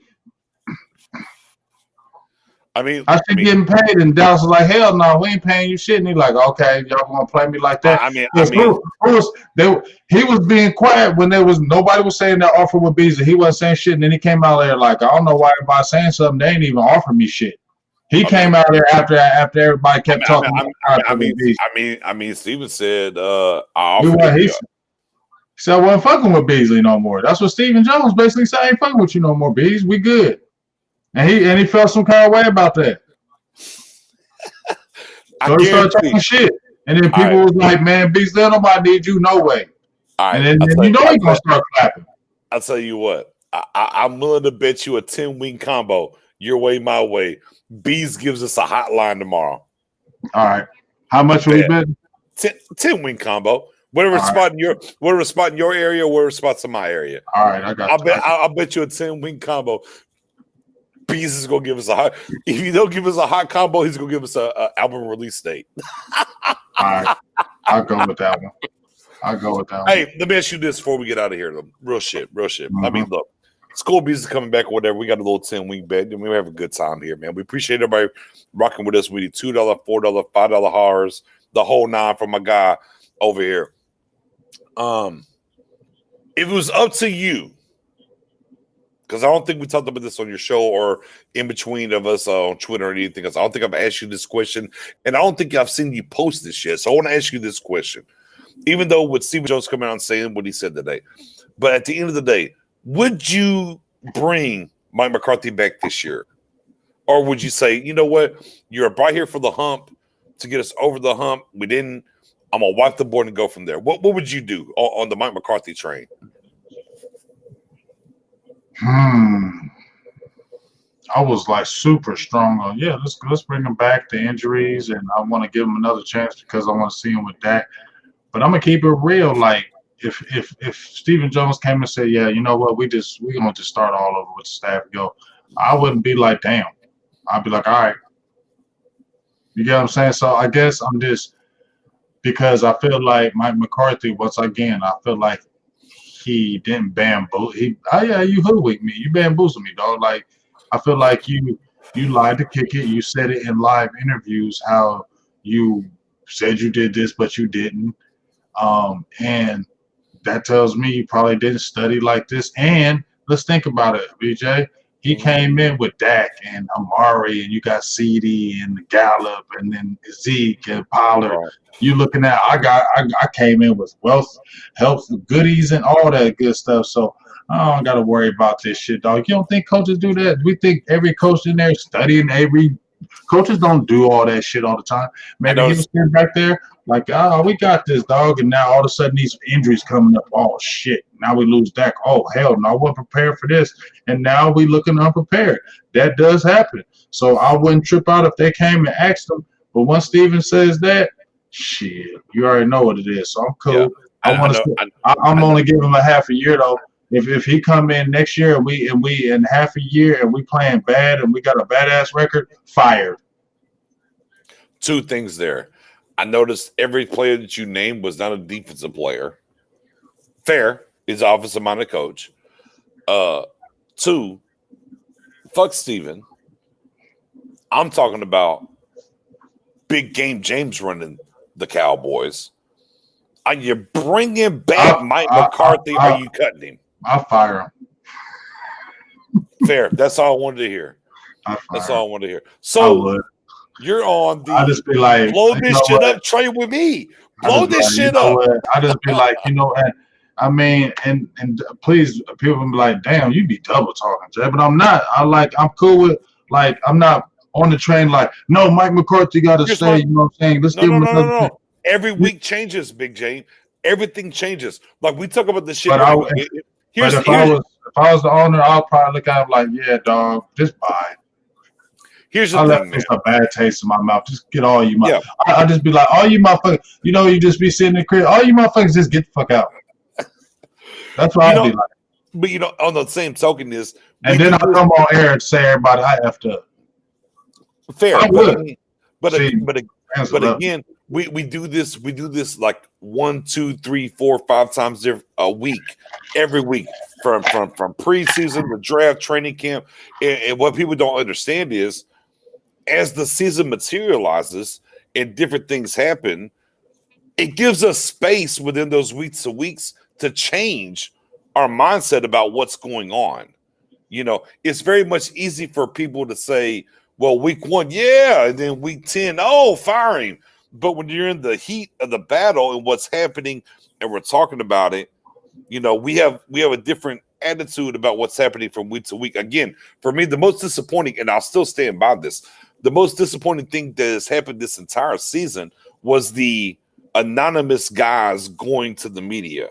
I didn't like it. I thought it was weak. I thought it was punkish. I thought it was hoe ass shit. I didn't like it. I think you're a baby back bitch.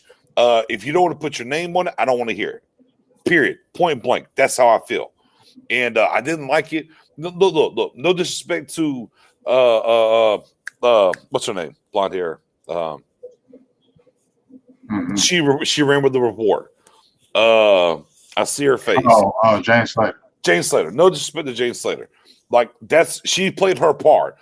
People came to her. She had to report it. That's her job. I'm not mad at it. But those guys that went to her on top of that and said to put my name on it, man, I don't like it. I think it was whole shit. It is what it is. Again, for me, the thing that I hated the most about the season was that. Now, different times and different ilks of effort, if you will. Watching the Washington football team literally beat us with 3 plays. I don't care about scheme. If you're beating me with 3 plays, I don't care about scheme. Like, you're a football player. I've played this game on every level but the NFL. Like, stop with the bullshit. The one thing that I did like, I didn't care that we beat Baltimore. I mean, the Baltimore, Jesus Christ. Out of here with Baltimore with the 3 plays. The one thing about the Bengals is the effort. And they talked about effort leading up to that game. And in that game, defensively, whether we got the turnovers, they were still running it down on different things or whatever. Even within us failing, I saw the effort is what I saw. And I can at least buy that. I'll at least buy that they had effort. Whether it's the result that we wanted from them or whatever, fair enough. I mean, 30-7, it is what it is.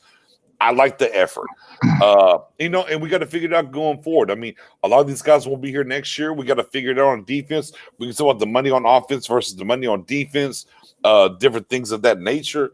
As we're sitting here now with 3 weeks out, we have to win out, and the Washington team has to lose out for us to get to the playoffs. I don't care. Just like a big game said, man, I'm not worried about the playoffs. I'm worried about what we're going to do and where we're going to be here. I'm looking at that top 5 pick.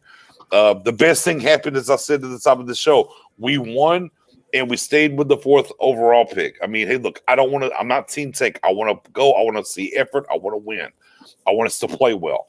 But outside of that, I mean, it is what it is. Joneses be damned. Next year will be better, and I'll leave it at that. I'm gonna just tell you, keep hope alive, and that's why I'm gonna just keep. Just keep hope alive, dog. That's the best way. I'm gonna say this, that for us to go, that we have to keep hope alive. That one day this thing will kind of just change, because blind squirrel finds a nut, James. Blind squirrels do find nuts. We'll be that one year. Hey, man, bottom of the screen, Twitter, your_guy_Nix. Star Gang group page on Facebook. I had Mary Ella on the show. Yeah, Mary Ella. I hate that guy here late can jump on with y'all the time I was working. Right. That time of the year, man, we on that retail. You know what I'm saying? Star Gang, tell them. Yeah, YouTube, Star Gang Podcast. Hit the sub button, hit the notification bell. You already know what it is, man. James, always appreciate your brother. One day, I mean, look, it won't be the draft because I don't think COVID's going to allow us to be at the draft. FYI. That's why. Unless they get this, they talking about vaccine and shit. I ain't taking that shit though. We'll see, man. I'm on the fence. I'm like, I think when the new president gets in there, they're going to shut this shit down. That's what I think. But we'll see. But if we are there, one, we're going to share. Here's what's going to happen. One, we're going to share one of them spliffs, and then two, we're going to share some of them wanks. No ifs, ands, and buts about it. Whenever we get to finally in the physical form gets to meet up. Oh, I love this from Joe. Are you still firing Nolan if they hold the next 3 teams? Yes. Hell to the yes. Yeah. Ain't nothing he can do. There ain't nothing he can do. There's nothing Mike Nolan can do to keep his job. If they were to keep Mike Nolan, though, like I said, and I wasn't on the Mike. Everybody jump on the Mike Nolan train, but come on, again, look, I'll double down. Look, he been in the league 22 years, dog. He whack, bro. I'm gonna double down. I know we had this conversation about 3, 4, 5, 6, 7, 8 weeks ago when I was on here. I told you about your boy, Kellen Moore. Mm-hmm. Bruh, I'm look. I don't think you don't have a future in this league. But if we're sticking with my McCarthy, I need that offense and I need him calling the plays. I'm gonna doubt this up because I heard some thought about maybe he called the plays this last week. We'll see. But yeah, hey, look, why do we have my McCarthy here if he's gonna do what he does best? I need that fullback, I need that West Coast. Look, and if we're going to keep Amari Cooper, imagine Amari Cooper running the route tree for the West Coast offense. Mm-hmm. And I'll leave it at that. You see what they say at the club?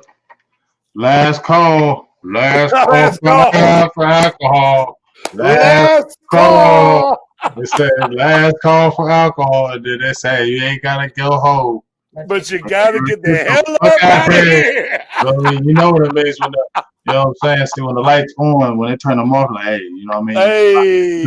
I was in the club and it be dark, you be doing your thing. That bitch come on like, damn, for real. I said, let me get that number, boo. Man, you should have been got that number. I'm walking my girls now. Yeah, you know, fucked up. You know, you took too long. You should have waited too long over there doing the sweet nothings, dog. When I'm going in that here at the club, and I'm already looking at the time. I got 15 minutes till. Let's get it. What's up with that number now? James, boy, if nothing else, man, look, if it ain't nothing else, it's a good ass time over here. Hell yeah. You picked it. Hey, I appreciate you, my guy. Hey, but make sure you check in that tomorrow because we got my dog Law. He got what time tomorrow? What time y'all going on tomorrow? If I'm thinking it's gonna be the same, because he ain't say nothing about the different time for Mike. So it'll probably be 8 your time. 9 my time, so 8 your time. Yeah. So I'm all the way in that make sure y'all check in. Go send this out, everybody. Goon Gang. Make sure y'all in. Whoever's commenting, if you didn't get the notifications, please turn your notifications off, turn them back on, and you know what I'm saying. You got to do that because that's how they be acting weird. You just can't. You got to mess with them joints. So do that because we're gonna have on the hype tomorrow. Mike Fisher is gonna be on the hype tomorrow. My dog Sky is gonna have, I believe, Darian Thompson on tomorrow too. I don't know if he's gonna have him on an earlier day because he just have our Marquette King. Shout out to him. Yeah. Yeah, shout out. Bro, hey, look, yo. How wild is it that he got released from the damn Raiders and never got to meet Gruden? Bro. That's wild. Bro, like you never got to meet the mother. McKenzie cut him. Not even Mayock. McKenzie? Bro, I saw that shit. Man, my shit was blown on that, man. But see, that's why I'm saying. That's why we try to get you these interviews because these cats be saying that shit they don't be saying. So yeah, dirty game.